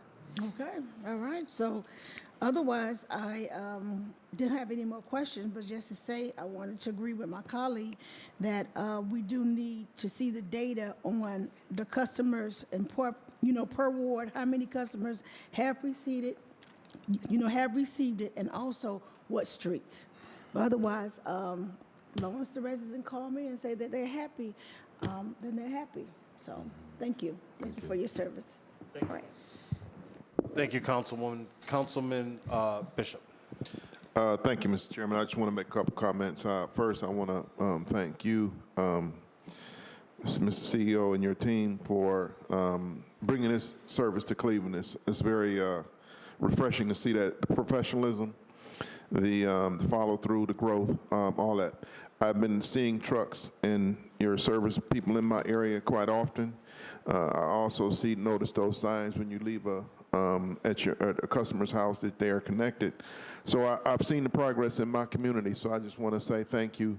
And I've witnessed firsthand the professionalism of Digital C. I just want to make that comment, Mr. Chairman. Thank you. Thank you. Thank you. Councilman Harsh. Thank you, Mr. Chair. I have a lot of questions I'd like to get to, but I do want to premise some of them because, I think we all of us got a survey from the Secretary of State or the State Auditor of Ohio asking us if we knew about any fraud in local government, and or any accusations of fraud in local government. And I answered them by saying you can't be in local government without being surrounded by accusations of fraud. Every single day, somebody's accusing somebody of mismanagement, of doing something illegal, underhanded, or shady. But I don't know of any substantiated claims. And I'm starting off with this because Digital C came into existence in 2015, splitting off from one community into Everstream and Digital C. And it was a sort of famous local story. And this is long before the people on the other side of the table got involved. I just want to premise this because I'd been paying attention to the efforts of one community back when it was dreamt of as just a person interested in technology and connected and the growth of the internet. And I saw it sort of go down in flames, and Digital C split off then 10 years ago. And it was not pretty. It was not good, and it was not productive, and it wasn't really serving the interests of people. And we were always trying to figure out the community of people that care about the internet and people's ability to use the internet, always trying to figure out how to make the internet available to people within our city. And so when I got into office and saw this organization coming forward, I was like, whoa, hold up. This is the same organization that crashed and burned 10 years ago, and somehow the smoldering body hasn't been cleaned up and it's still laying there. And there are Cinderella stories. There are cases where sometimes organizations transform, come back to life. I'm probably mixing too many metaphors here.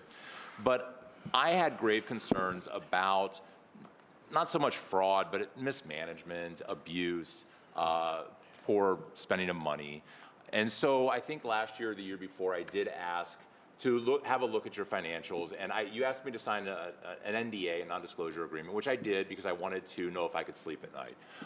So through the chair, for the sake of the conversation about management of public funds in a nonprofit, would you be willing to release me from that NDA so we can have a frank and open conversation about this? Mr. Edmonds? Through the chair to the council person, I'd be willing to have a conversation about the questions that you'd be asking. I'll put it this way. We're a disruptive entity. Mm-hmm. There are other entities here that, while we are not competing with them, mm-hmm. they are competing with us. Right. We do not want any questions to give them a competitive advantage about how they can follow a pathway to replicate our disruption. Okay. So the reason I'm asking, Mr. Chair, is that this really boils down to stewardship of public funds. $20 million is the single largest amount given to any one organization of ARPA funds. Of the $512 million we got in ARPA funds, no single organization has gotten this much money. We put $80 million into affordable housing, but that's a whole bunch of different organizations. We put $50 million into Site Readiness Fund, but that's dealing with a lot of different moving parts. And frankly, it's a fund that is distributing the resources post-receivership.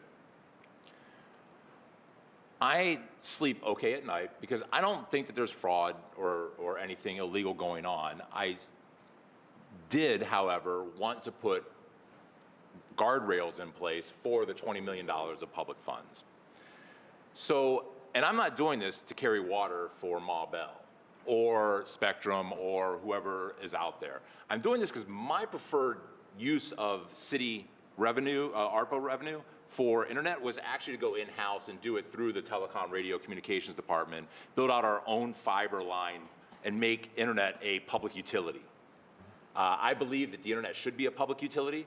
I believe it is going to be as essential moving forward as gas and electricity and water and sewer. Mm-hmm. And my concern has always been, from a very high level, you've got $10 million from the state, $20 million from Meyer, or Mandel-Meyer, and this $20 million from us is $50 million build out, 60% of which is public funds, and then you could just sell it. I mean, the business world exists. If Digital C 10 years from now wanted to just sell their network to somebody else, to privatize it and run it as a for-profit, that's possible. It's not possible if we had to build it in-house. If the city of Cleveland had owned this network for the people, the same way we own CPP, we could have run it at profit. That would have been my preference. Not that we go with corporate giant number 4 or corporate giant number 3. So I was interested in that, but I didn't find any appetite within the city to do that. I didn't find many people in the city that were interested in doing that. And so a nonprofit that is carrying your heart, doing this for the people, is the next best option.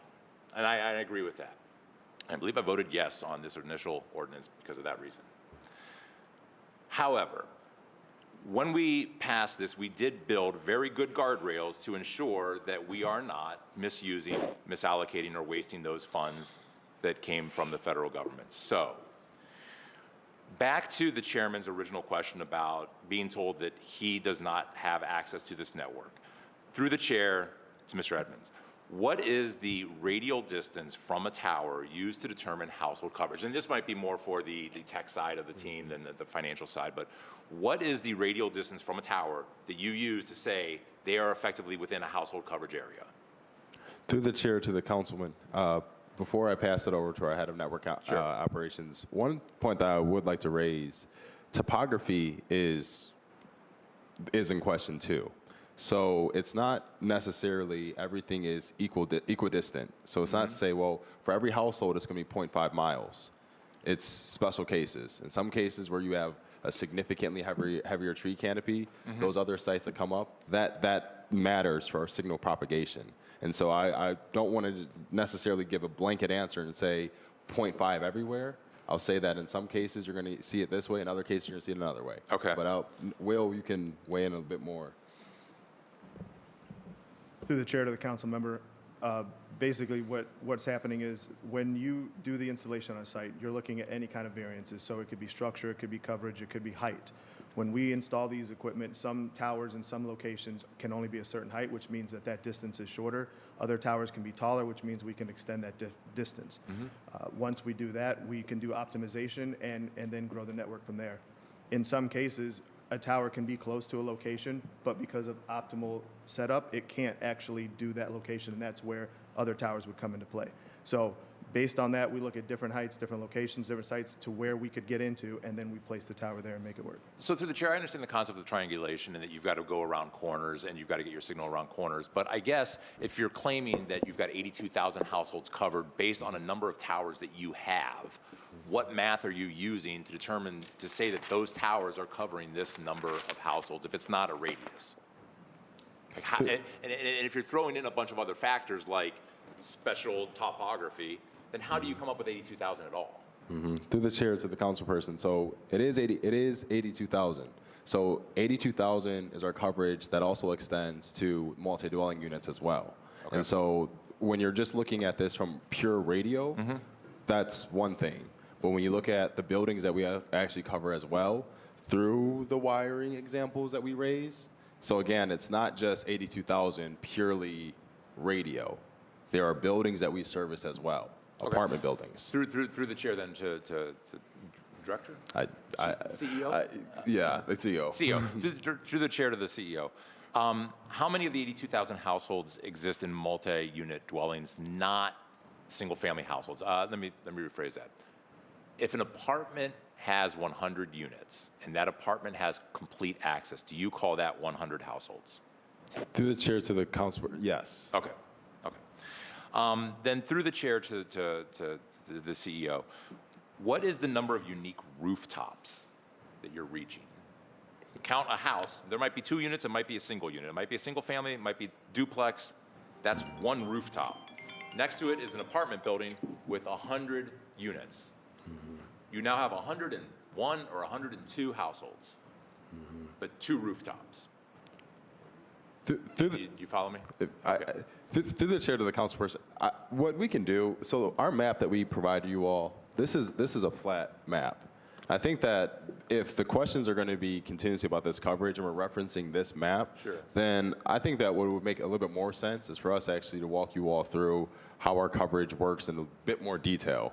Because us reflecting on this and us giving hypotheticals, it's helpful, but at the same time, I think that there's just another level of detail that's needed to explain our coverage in a way that's bit more explanatory than a flat map. Well, so through the chair to Mr. Edmonds, the reason it's relevant is that I'm hearing from people who are in the green area that they are told they do not have coverage. And so the question becomes, when we talk about 82,000, knowing that there's about 111, 115,000 households in Cleveland, and you're claiming almost like 90% coverage of the city of Cleveland, yet I'm getting firsthand accounts from people that in green that can't get it. What is the true number of rooftops that can't access? Mr. Chair. Oh, And whoever, I mean, it's a team effort. We're all. yeah. Yeah, not everything has to come from Josh. If anybody else wants to chime in, please feel free. Not that you're not doing a great job, but you have technical support here too. Yeah, through the chairman to the councilman. I sit in on the operational meetings and have been doing so on an almost weekly basis to make sure that we achieve this. So this is a operational exercise as well. So when you look at a coverage map, they didn't all pop up simultaneously. The towers and the vertical assets have gone up incrementally as we've been able to get them, as other parties have made it possible. So our ability to sell or reach people has been dependent upon that. It wouldn't have been, we would have preferred to do it under our direction, but it's not something we were under complete control of. As we do that, we also have limited install teams. We also have to concentrate our sales and marketing efforts. When you look at that map, that includes towers that have recently come up. Deciding to sell in that area is an operational issue. We're focusing on the areas where we have resources dedicated, sales efforts concentrated, and we're working it out. As this is accelerated, our ability to grow and sell into other areas rolls out. As a tower comes up, if something comes up and it shows up on the map, the process of the engineering team validating that being updated in software and systems, that being deployed to the sales team's going out and now saying, yes, we can sell in that area, is a process. It is not a snap of the finger where that goes up and the next day we're signing people up directly next to that. So that is, So, I mean, then let me jump remember, in because we're I think I'm less on a than- timer. We're not very old. You're good. So that part of it is just simple operational issues. So through the chair, what I'm hearing is this. So I live in Old Brooklyn, and we've got the Old Brooklyn wireless network. It's an experiment that was very interesting. You all know about it. When I pull up wireless signals in my house, I pull up the Old Brooklyn one, but it's functionally useless. Like, my computer can detect it. It's there. Like, it can see it, right? But connecting to it is a waste of time. I can't actually use it for anything. Might I say that the green means you're going to see a signal? It doesn't necessarily mean that you're going to go out and sell that signal, because it doesn't mean that that signal is ready for customer use. But it does mean that there's a signal existing somewhere in that area. Is that the disconnect here? I can add She wants to. to. Sorry, she. Through the chair to the council person, I think there's also some translation that happens between engineering to when we get to marketing and sales, as far as we need to maximize every install spot. So the confidence level of, can we get 100, or in the CMSD case, household, 200 over 100. We want to send our teams out to those households and those homes where we're confident we're going to reach those speeds based on the network as it is now. And then we optimize as we go. And with the optimization, as our confidence increases, then we deem more rooftops serviceable, and you may get that text message, hey, we're able to connect you now. So we have some level of intentionality around how to maximize those installation spots, because we have a real number to hit, and we need to make sure when our teams go out to that home, we have the highest degree of success. Okay. All right. I do understand the difference between making, and by the way, I kudos on Canopy. It's a great term. Wonder where you came up with that. Came from you. No, I think it's a really good idea, because it really does get to the heart of the issue, right? I watched the one. We all did. So I think I understand that the signal's available, but it's not something you're necessarily ready to market in that neighborhood. So that means that it doesn't necessarily mean that it's providing quality service yet, but the signal exists and it's time to get it ready for the. So let me just move on, because we'll get into more detailed numbers later. My children attend CMSD. and I've gotten emails from CMSD telling me that we can sign up for digital city. My kids go to a school downtown with kids from all over the city. They're not necessarily marketing by neighborhood, but I do know that CMSD is a partner group. So through the chair to CEO Edmonds, marketing partners, who are your current marketing partners that are helping you get this out in the community? That was the question. Yeah.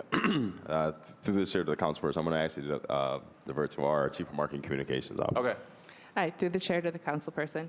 So our current marketing partners, yes, Cleveland Metropolitan School District has been invaluable. They have us featured on the homepage of their website. Our CLIck digital skilling team has been in the schools and has strong partnerships with the family engagement director and also Say Yes program. So we have good relationships with CMSD. CMHA, Cuyahoga Metropolitan Housing Authority, has also been really key in helping to connect residents, seniors, and families throughout their high rises and apartment communities. So that's been hugely helpful. We've partnered with several local influencers as far as people with large followings on social media that can help penetrate even more deeply into the Cleveland community. We've also just executed and deployed traditional tactics as well as direct mailing every household that has a high confidence that we can connect. Door knocking, as Joshua mentioned, is those relationships are important. We also have a customer relationship management system. HubSpot is the one that we use that allows us to highly segment our customer base to know what message to send to whom. Okay. And so through the chair, one of my questions is going to be of your new, I think, 2,800 households that are on there, what percentage of them or what number of them are from a CMSD partner or CMHA partner? Because that's just, I'm curious what that number is. I don't know if you have that number available right now or if we're going to come back to that number for a later meeting, but do you have it now or do you? Through the chair to the councilman, CMSD households are approximately 900. CMHA, I don't have off the top of my head. CMSD is 900? Okay. Cool. I'm going to get to that, but we talked about a year and a half ago that the new households would be people who did not previously have internet connectivity. So of the 2,800, how many of them qualify as new? Through the chair to whoever knows that. I think you would know that, right? I've seen the ad where somebody says, "Oh, it was much cheaper, so I switched over." Like, okay, that's cool. You switched over. Glad for the savings. Let's count them as a household, but they're not a new household. Yeah. So it is not exactly, but about a 90-10 split on those who have had ACP before and those who have never had internet before. With 10 never. Yes. And, okay. 10%. Yeah. Okay. It's not exact, but Sure. Okay. Back to disrupting telecom. So, again, Mr. Chair, my, day one proposal for the mayor was build this in-house, use the radio communications department under public utilities, put fiber down, and bring internet to the people. I thought that would really disrupt telecom. I thought that would really have just sort of been a game changer for the cities to say this is a public utility, everybody needs it, we can't live in a world without it. How do you feel so far that you're doing in disrupting that? I mean, I know that Everstream is your main provider. I know that they are, I know you've got some AT&T feeds out there that's kind of playing in the same sandbox. How do you feel that progress is coming along? Through the chair to the councilperson, it's funny, we actually share something. When I was at the city of Detroit, I pushed for a very similar model. The appetite was also hard, so I see that. Hard things are hard.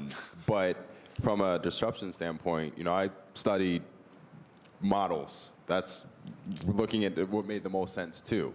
And what I would say for us, the ability to be able to do what we're doing in a city like Cleveland. When I say like Cleveland, pick any city that has a sports team. Any city. Hockey, football, basketball, doesn't matter. Any city that has a sports team. Typically what you're seeing in this model that we're deploying now, it might be deployed for a micropolitan area, it might be deployed in a rural But to do something like this, carrier class from a nonprofit at $18 a month is non-existent. Yeah. And that's the part where when we understand the point when we talk about this is the largest ARPA investment, we understand that. I would also say technology is very expensive, and mainly the technology that we are using.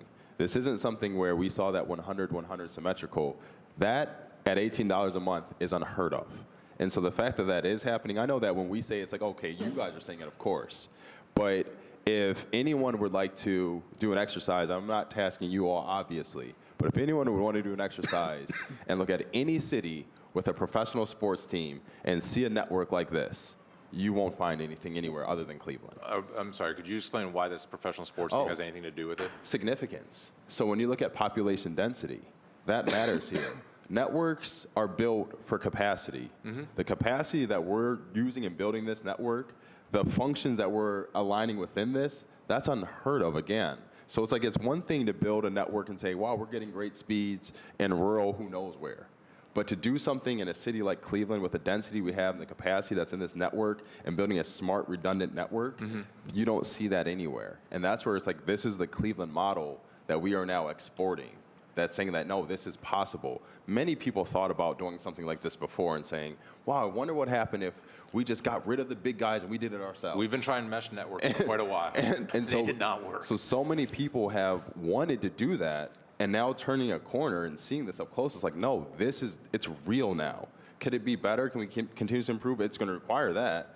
But now we're at the point where we're saying, no, it's real. So the sports analogy is just the density of urban area. It's not a density. There's nothing about the NFL, NHL, MLB that has anything to do with internet. Density and significance, yes. Okay, I see what you're saying. Unless you guys plan on moving out of the city of Cleveland. Take your network to. Oh, I had I have three other questions, and I apologize. I might tiptoe into somebody else's questioning.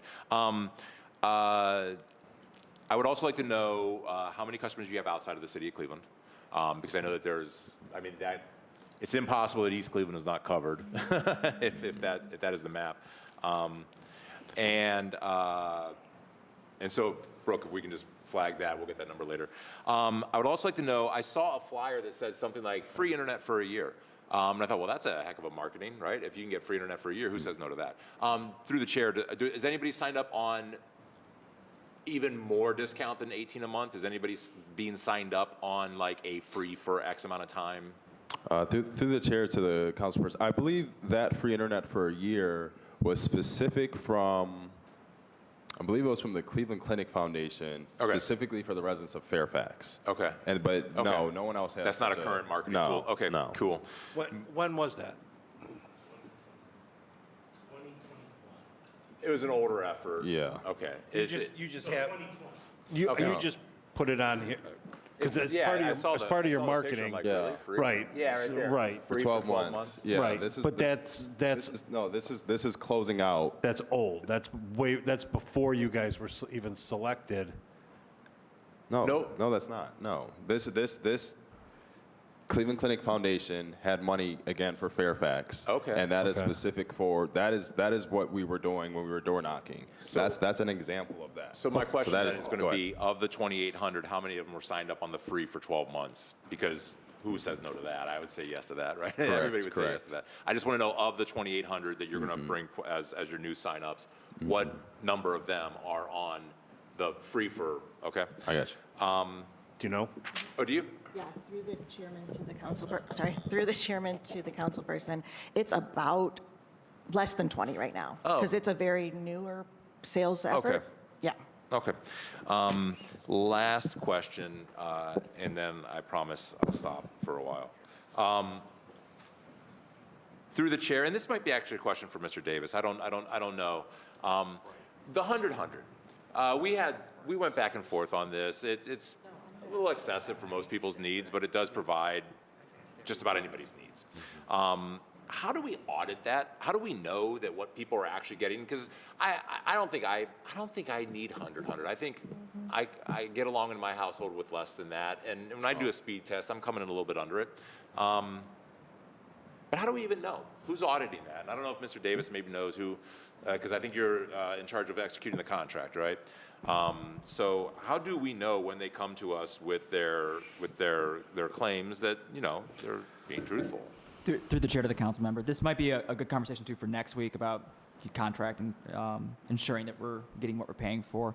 The gist is we've been discussing with Digital C 2 ways to audit this. One is they have an operational facility internally where, you know, you can imagine a command center that we can start to check, like how much is being sent out and what are their values being returned to them. And then secondarily, we've been discussing a sort of spot check survey, making sure that, you know, randomly folks are getting within industry standards the speeds that they're paying for. So 1-2 punch, but I think that, you know, we can talk more about this, especially next week. Heads up. We'll be following up on that. Okay, that's all the questions I have for right now. Thank you, Chairman. All right, thank you, Councilman Harsh. Councilwoman Spencer. Thank you, Chairman Casey. And I unfortunately broke the unspoken rule of council members, which is, unfortunately, I had to step away from the table for a little bit and coming back, so I may be repeating some of what has already been asked by colleagues, which is not typically appreciated by our colleagues to be repetitive. And I apologize if anything that I ask is repetitive. Thank you for your patience. So and actually I will keep this brief. I want to focus my questions on on the outreach side of things. Specifically, maybe I'll go back to the map and start with the map. There you go. You know, based on what I'm understanding today, this map is actually not helpful to us as the external facing representatives in the community, because this is a map that shows that there is some technology available, some signal available. It does not show where customers are eligible to sign up for the program at this time. Through the chair, is that an accurate statement? Through the chair to the councilwoman, there's accuracies within that statement, yes. Is there through the chair, is there a way I could be phrasing that better to understand what I'm looking at the map? Through the chair to the councilwoman, we need to provide a different map. I'll just put it that way. Again, a map that highlights topography and also a map that just highlights signal strength too, as well as density. So I think that, again, us putting this flat one up and us having these towers, the reason why the sites matter to us is because at a certain amount of sites, your city is covered. But at the same time, when you look at the blue triangles, these are the blue triangles that are projected. At some point, when we continuously optimize, there might be a need for another blue triangle, and another blue triangle, and another blue triangle. We hope that's not the case. We don't anticipate that being the case. But at the end of the day, again, we have to be able to give a little bit more context than the flat map that we gave. When we had received instruction, it was like, hey, just show us your coverage. And so it's like, and show us the sites. The reason why the sites matter is because when we communicate to the state holds us accountable by the number of sites that go live. And so that's why we produce the map this way. And I hope you understand through the chair that the reason I'm raising the question in the way I do is that what we have been waiting for on the council side is an understanding of where coverage is available from a customer perspective. Where is the signal strong enough and optimized enough that someone can actually sign up for the service and get the level of service that I know you want to provide. You're not going to provide it unless it's at that level. That's correct. So we are still in the dark, if you will, in terms of where within our city, where within our wards, could we comfortably say to constituents at this time, yes, you're good to go, you can sign up for Canopy, no, you're not. And I will also say, Councilman Polenzek and I were just having a brief chat too. We have been waiting for that. Now I want to go to this other slide. It's the quote that has the Google review on it. The quote from a Canopy. There you go. You know, and this really goes to the heart of it. It says, which I thought this is a gimmick. To my surprise, it's real. So that's why we keep hammering on this side of the table that we want to be involved, because we have a platform and communication tools and a legitimacy. I believe we all have a high level of trustworthiness and legitimacy in our wards. And if we tell our residents, this is a great service, this is a real thing, it might help meet those goals and those numbers and that outreach. So we have been waiting to partner and so it's just a little unclear about when can we do that. So through the chair to the councilwoman, I think there's a few points to raise. One on the coverage side, it will have to be a continuous dialogue with us. In mid-December, we were at 67,000. We're going to probably bring up another site tomorrow. Like, this is going to be continuous. So if someone said, well, today I checked, and then tomorrow I got, like, it will be continuous. So we will have to, whatever we send you all Monday might be obsolete by Tuesday afternoon when another one comes up. And that is just the speed at which these sites are coming up. And so I do think that I want to express that. But in addition to that, absolutely. You all's platform and awareness, the minute we started partnering with council members and sharing stuff, I mean, council president put Digital C in the newsletter in Fairfax. When that happened, we saw the direct response from inquiries from customers. Those are things where we understand and overstand you all's significance, and we want to tap into that significantly more because we got to get to 4,700 this year. And we know that, and we need everybody at this table to ensure that we get that 4,700. Yeah, and then that's just one follow-up here through the chair as well. I think we're all waiting for, at least I am, and Councilman Polensek is, we're waiting for that basic newsletter copy. I'm glad that our council president was ahead of the curve. Doesn't surprise me a bit. That's typical for a council president. But I don't think we saw any, all council members, here's our newsletter copy, here's the graphics, feel free to use this. My hesitation would be, I don't want to put something out there and people to start calling you up and your phone starts ringing off the hook and it's not yet available. So that's that give and take. So the first thing as a takeaway is I think we have been waiting for, and I think it's fair to request, can we get that stock language and those stock images? But you would need to tell us this is ready to go out publicly or this isn't, to a ward-wide audience. The second thing I would say is it would be helpful. I mean, I know that there's been sporadic parts of my ward where there have been door hangers. We emailed about that this fall that I just happened to notice, oh, this block has canopy door hangers. And so I was like, is my ward have canopy now? And then it was like, maybe part of the ward, not clear about where that coverage and accessibility really was. Maybe it is a matter of, hey, we're going to be in your ward hanging door hangers on these blocks because these blocks are ready to go. At this point, I have no idea how much of my ward has had door hangers, how much of my ward could sign up. Through the chair, and this is my last question, is it possible to provide us that level of data of where has the outreach occurred? The outreach only occurs when you all deem we are truly ready to go. That's right. Our tower's up, our site's up, the signal strength is to our standards, we can begin to advertise this to a customer base. So that means, to me, the door hanger is the definitive, you have coverage. So is that a doable thing through the chair? Through the chair to the councilwoman, absolutely yes. And I want to give a bit more context too. When you all told us coverage, training, installs, those numbers that are thrown out there, these aren't small numbers. No one said, oh, just get 100. I mean, it's sizable. And we agreed to this. I was going to say, no, listen, because the numbers you came to us with originally were much larger than we had to talk you back off the ledge. All right, so we understand, but these are not. You wanted bigger numbers. We told you no. And we see now why, right? Which was a good thing, but. These are great numbers, but don't put that back off on us. And admittedly, again, we're not. Right. It's just purely framing. And as I'm framing this, the thing that I want to highlight, we're moving fast here. We are moving at the speed of the game. And when we see opportunities to connect, we are jumping on them. And I can say that we need to do a better job. I said that Cleveland is a relationship city. We need to do a better job building relationships with every one of you all. At the end of the day, our first year, we had to build this network out, and we had to measure twice, cut once. There are certain times when it's like, well, it's live. Can we go now? It's like, hold on. Before we reach out to this council person, let's make sure, because the last thing that I wanted is you all receiving the calls that we didn't want. We're thankful that Councilwoman Gray is getting calls that people like the service, but I would have been absolutely terrified for them to be calling you all saying that they don't like it or it's not working or whatever. Now, I do want to set a precedent that some people might do that anyway. But again, we try to manage this as much as we could with all the other factors on the table. But absolutely, we acknowledge, we understand, and I want to provide you directly our outreach activities to ensure that you all have that, so that way we can work together better this year.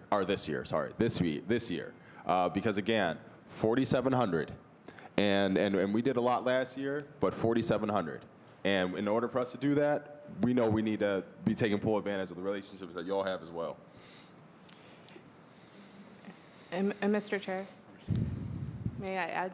Yeah, go ahead. Mr. Chair, to the Councilwoman, there's also an address checker on our website, and this is probably the best indicator for someone to realize if they have service or not. So that may be really helpful for you and your colleagues to say, hey, if you want to know if your address can get service, you can enter it at digitalc.org, and then it'll pop up, yes, we're here, and you can schedule your install online, or you can join the wait list. If you join the wait list, we have communications that will trigger once that address enters our database as being able to get 100. Thank you for that. And as a follow-up through the chair, I think that's the exact type of stock language we would be looking for in some basic newsletter copy. If you could send that to us, we want to make sure that we're on message. Thank you. Thank you, Councilwoman Spencer. And I'm glad you mentioned that, because I don't know why, but I keep coming back to 14555 Lorraine, right, which says that it's an active site, which means I should be able to receive internet there. And I've put in a number of addresses around that address, and I believe that it's probably on the Crown. Is that on the Crown Tower that's there? Next to the Conrads, right over there, right? Yes. So I have put every address around there. Closest residence to that is 14305, which is 0.3 miles away. And just like you indicated, not there yet, but soon. Okay, so I even put the address of the business right next door to it, and I don't think we're doing businesses, but just to see, because the tower doesn't know whether it's a business or a residence. Same thing, but not there yet, but soon. So again, this map, that tower there, according to the map, says it's an active site, but I cannot find, I even put the school in, right? So I can't find an address around that active site it's saying, yes, please join up, right? Mr. Chairman, what you're seeing on the map is an active site that is live and working. That does not mean it is released for commercial use. It was done yesterday, literally while we had it finished up.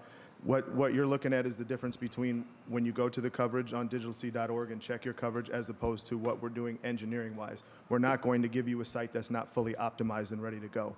That site has been shown to be on air, tested, and running, but we're not going to release it and then turn around the next day and have to bring it down to do some kind of work to it and impact the customer. Right, and I understand that, and I appreciate that, but for your presentation today, you're telling me that it's an active site. Because it's an internally active site, Chairman, yes. Even though, so I guess we have to break it down even more to what's an active site compared to, when you tell me that it's an active site, I'm assuming, and maybe I shouldn't, I guess, because I don't know the technology world, that I'm able to get the internet, which is what you're presenting here, right?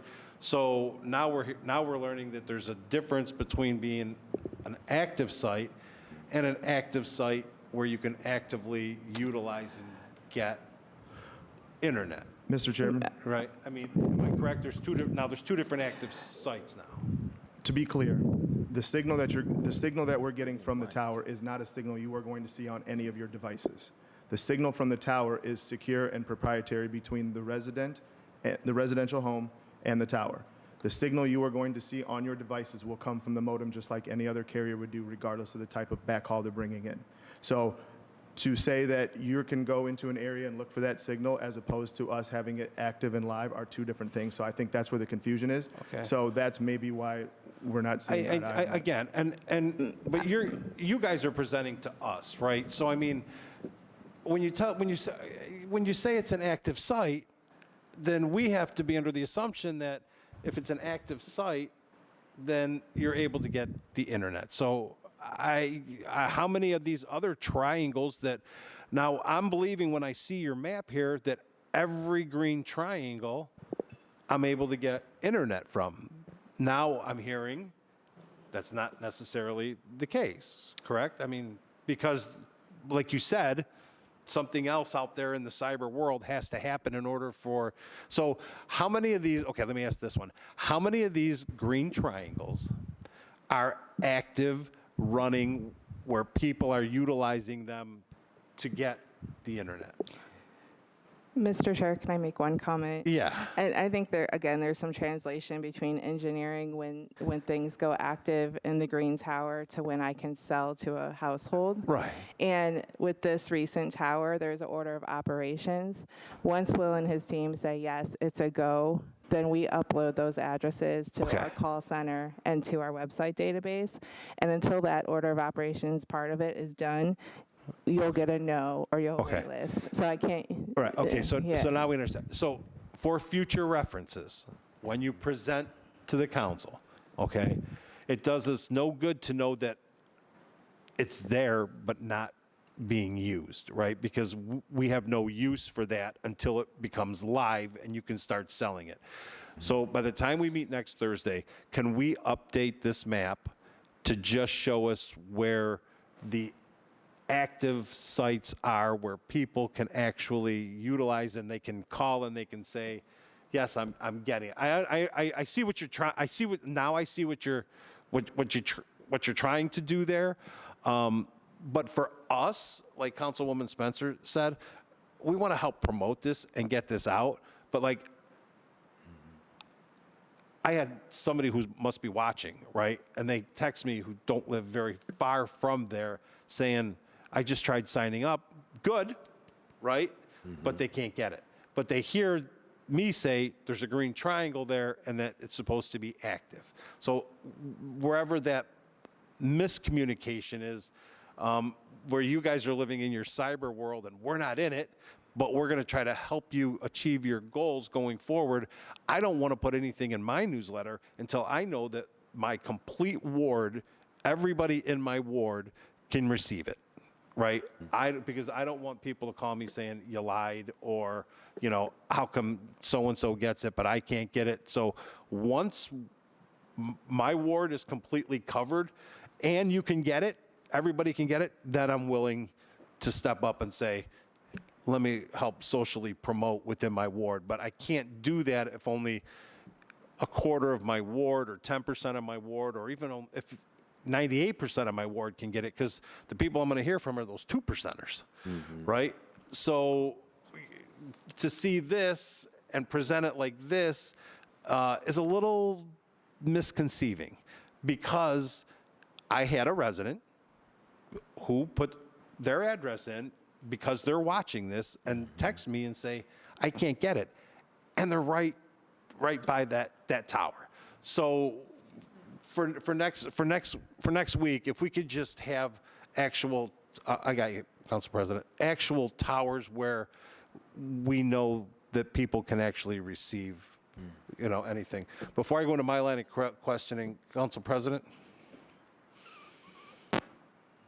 Actually, it's just a quick point because you bring up a very, very good point, and that was one of the reasons why we really were very slow and deliberate with Fairfax until it was built out, because we did not want to put the message out that this system was going to be available and people were not getting it. So we work, I mean, I'm going to even take it far back as when Miss, I think, Bonnich was there. And a lot of transition took place to Mr. Edmonds. We did not move and put that into that newsletter until exactly what you just said. Yeah. So you're bringing up a very good point, and I think that what you're asking for is what we really need. I did just have one quick point and one quick question. The contractors, where do we get them from? Are they mainly local, or are they people from all over? Because I've been hearing from several people that it might be folks being shipped in from other areas during the installation. Are you asking about the installers? Oh, and through the chair to the council president, our contractors are from all over. We have local, we hire local. There were some that we've brought in from other Midwest states, but who have been teaching us. When we began deploying our network, we don't have a telecom institute in Cleveland, in Northeast Ohio, that specializes in the technology that we're using. You might have a fiber technician training program, but you don't have a next generation fixed wireless access training program anywhere. And so when we saw the goals that we needed to get, we needed to find contractors who specialize in our technology that's using to then be able to train our team. And so we have had contractors come in, teach our team, and then they leave. And so as a result of that, we've been able to then hire more local installers who now have the knowledge from these other contractors who are teaching us. All right, I'll ask that question this way. Can you give us the number of installers that you brought in from out that are not locally, and then compared to the number of installers that we've had locally? Just because I think that's great that you were able to find somebody and now they're able to teach and continue to grow. But if you could just get us that information. Councilwoman Spencer? We have the Oh, answer. do you have it now? Oh, great. Yeah, thank you, Chairman Board. Yes, currently we have 3 contracting groups installing, and we have 6 in-house teams installing for us. And then how many number of individuals consists of a group, and then how many consists of a team? Fair. In the contracting world, each individual is a group, so 1 person per group. Okay. And in our in-house team, we have a couple 2-man teams that we run for certain situations that require additional. Okay, so I can assume we have people. 3 contractors from out of state or wherever, and 12 installers that we've hired locally. That's what I'm hearing, right? We have 3 contractors from. Well, actually, one's from in-state, but Okay. 3 contractors From out that of the are working region. for us, yes, and 6 in-house installers. Okay, all right. Councilwoman Spencer? Thank you, Mr. Chair. Thank you. Just a brief point on what you were asking a couple minutes ago. I did, through the chair, based on Mr. Ohm's comment, I went to the online page where you can check whether your address is eligible for service. There's a drop down, how did you hear about us? Through the chair, can Cleveland City Council or City of Cleveland be added as a, how did you hear from us? Because right now it ranges from the food bank to LinkedIn, but definitely no reference to the city in any way, shape, or form. So, all right. Thank you. Clarification, can we make it also Cleveland City Council? Yeah. Right. Cleveland Right. City Council. Through the Thank chair to you. the councilwoman, yes. Okay. Thank you. And why does it matter if you have a child? Child? Is it a child in the Cleveland Metropolitan School District? Why does it matter? Yeah. That matters with the speed, as far as 200, 100, what service we're delivering, and the how to bill the I household. thought everybody was getting 100, 100. Through the chair to the councilperson, with the agreement we have with the Cleveland Public School District. So the Cleveland Public School District is the one who is subsidizing service for their residents too. And so out of that, when we said the 900, why we asked the question, do you have a child? Are they in the Cleveland Public School District? So it's a proxy to understand if they have a kid in the Cleveland Public School District. Now we also have, Cleveland Public School District gives us the households too. So someone can't just say, well, I have a kid in CMSD. And Yeah, then, so we have the and here's an addresses. issue. So if I have a kid and I have 2 houses next to each other, both have 10-year-old kids, one goes to Artemis Ward, but one goes to St. Mark, one kid gets faster speed than the other kid. So through the chair to the councilperson, I think therein lies an opportunity, not necessarily an issue. And so Cleveland Public School District, when they had identified funding to support this, that's what they did. As a nonprofit, we're going to continuously fundraise. I'm mad at you for taking money. No, I'm saying we are going to continuously fundraise as well. And so as we are looking at other cases, we're seeing more than anything to the very first point. The digital divide is real, and we have to continuously fundraise. Well, then let me ask you this, because a big thing for me was that internet for all, and that everybody across the city, no matter who you were, what your income was, we've had these conversations, received this, correct? The numbers that you're giving us today with your 2,800, are any of those numbers being subsidized through the school that you've received from the school for their portion of whatever your contract is with them? Through the chairs, yes, 900. Again, approximately 900. 900 of them. That's correct. What is the subsidy? What's that? Through the chair on that point, what is the subsidy? They subsidize the cost for the internet. 100%? Correct. So those families are getting free internet? That's correct. At $18 a month. Correct. Is that what the $25 a month? Sorry, 25. See, and now here we go, right? So, do you use those 900 people when you have to report back to CMSD? You tell them that there's 900 households or whatever it is. I mean, it's more than 900 people. But there's 900 households, right? And then you're coming to us too, and you're using that same 900 households as part of that. That's correct. Right? So those 900 households did not get internet because of what Cleveland City Council did with providing the $20 million in contracting with you. They would have gotten that anyways because you're contracted with CMSD? Through the chair, no. Just explain, because that's what I'm hearing. So. Yeah, no. So this, all this money works together. So $20 million that has yet to be spent, the infrastructure had to be delivered anyway. This was a match. And so we wouldn't be able to spend and build a network without this matching part too. The service delivery, the operations, that matters too. So we can't extract one part of here. The minute we move one block from this tumbles. Every piece relies on each other. And so when I'm looking at moving someone and saying, well, that's the district doesn't get this connection without this contract. We wouldn't be able to provide, we wouldn't be able to provide the service, we wouldn't be able to maintain our operations without the funding from this. Okay, it all works together. So when did you contract with CMSD? CMSD's, I can give you the specific date, I need to reference it, but this was after the contract was signed. After the match, once we started building the network, because again, we wouldn't be able to provide any speeds to anybody without this contract. Mr. Chair, on this point. Councilman Harsh. Mr. Chair, to the director, I believe that Curtis Timmons is the CMSD technology officer and also a board member of Digital C. And so through the chair, I believe Curtis Timmons probably would have been able to facilitate this relationship, working for, being on the board of Digital C and working for CMSD.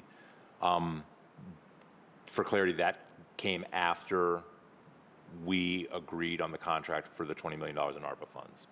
Okay. And then because I believe, Mr. Chair, they're getting 200, 100, that makes it a $25 a month service, which is what CMSD is subsidizing for their students. I have two questions, Mr. Chair, on this. One is, how are all 900 of those students given 200, 100? Or is it because all 900 actually just live in an area covered by the wireless? Are they being covered through apartments, through direct wiring? What is their connection status? And then secondly, that leaves 1,900 new households that are not CMSD. How many of them are on the $18 a month? That was two different questions, and I'm sorry. It's I can't answer those. So, through the chair. I'm talking on the chair this time, so I'm trying to. I got it. So through the chair to the council, we can give you a breakdown of the connection types because that matters here. So when you're talking about the MDU for the CMSD student, multi-dwelling unit, apartment building, that's a different wiring, and then the wireless, so that we can give you that breakdown of connection types. And then to your second question, what was your second question again? If you subtract 900 from 2,800, you get 1,900. That would be the non-CMSD portion of your new households. How many of them are actually paying the $18 a month? So Marlene would have that breakdown. I'm sorry. So 45% of our customer base is self-pay. Is that of the 2,800 or 45% of the 2,800 are the $18 a month? Yes. Okay. 1,300 people, 1,300 customers. It's close. Yeah, I don't have the number. I don't have that number in my head. I memorized percentages. That was fast math. That's good. Okay. Okay. And then to piggyback on that, how many customers are CMHA properties? You know, we don't track CMHA separately as something that we do analytics on, so I don't have that right now. All right. Mr. Chair, I guess what I'm envisioning is say you live in a CMHA property and you go to CMSD, right? And we got to you because CMSD got to you and CMHA got to you, and we wired the whole building. The whole building's on doesn't need radio. There's a wire running down the building. You just plug into it. They get wonderful service. It ties right into fiber. How many of those are being counted? And I guess, are we double counting CMHA contacts and CMSD because there's overlap?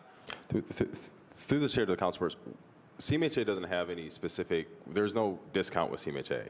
So like, they're just a resident. Okay. Fair enough. All right. Okay, and then one other thing I want to touch on is the literacy portion of it. How much of the literacy was actually done by Digital C? And then how much was done actually by some of your partners? Because that, I think that's going to be a touchy thing for next week, is how much did you guys actually do? Because we contracted with you, as opposed to how much of your literacy was done by an outside organization aside from Digital C. Through the chair, so we did provide these numbers. So Asbury Senior Community Center, 546, Benjamin Rose Institute, 759, Burton Bell Carr, 668, CMHA, 1,269, Digital C, 2,374, Famicos Foundation, 897, and Metro Health, 1,105, to give us 7,618. What was your Digital C number again? 2,374. Okay. Anybody else have anything else for Digital C? I'd like to call Austin. Come on up. We're not going to get into the weeds of this today, all right? I'm just going to ask one question because we're coming back next week, because I want to be very cognitive of people's time, and we've been going at it for 2.5 hours. Chief, director, special assistant, whatever you are. I just want, real quick, I'm just going to ask you 2 questions. What was the literacy number that Digital C needed to hit for 2024? Let me grab my contract. I believe it was 7,000. 7,500. You're like some 500. I got it too. I know. I'm just putting it on record. I know what it is, but And to the chair, to be clear, that was a literacy number provided directly or indirectly by Digital C. So we always I'm okay. Just give me numbers.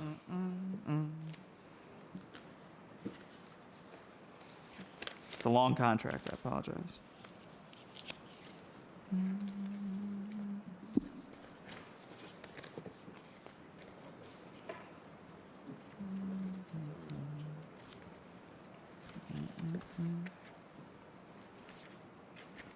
While I look this up, do you want to ask your second question too? Or, I'm sorry. Yeah, what was the Oh, here number? it is. I'm sorry. For the first year between January 1, 2024 and the end of 2024, the number of new digital service adoption service recipients in the contract is 7,500 individuals. 7,500? Yes. And that was the one portion, and then what's the number for installs? 3,500. Okay.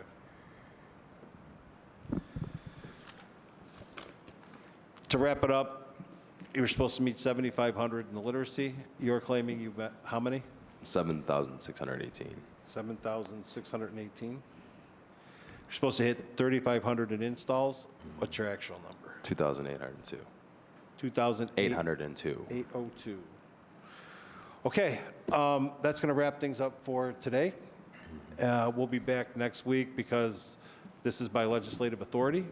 So I'm sure there's going to be a number of conversations between today and next Thursday. I appreciate your time coming in today. And I don't know who else is going to come back next week, but next week we will get into the legislative authority portion of the legislation. Councilman Plensick. Well, yeah, but I'm not sure you were in the room. Okay, all right. So if you could do also me a favor, the information that was requested, if you could send it over either probably early next week so that we don't get it on a Wednesday night. It doesn't get to us the night before. If you could send it over Monday, Tuesday at the latest, so that we could have the ability to read it over and do our own due diligence. All right? With that being said, thank you very much. This Utilities Committee is adjourned until the call of the chair, which will be next Thursday, the 16th at 10 a.m.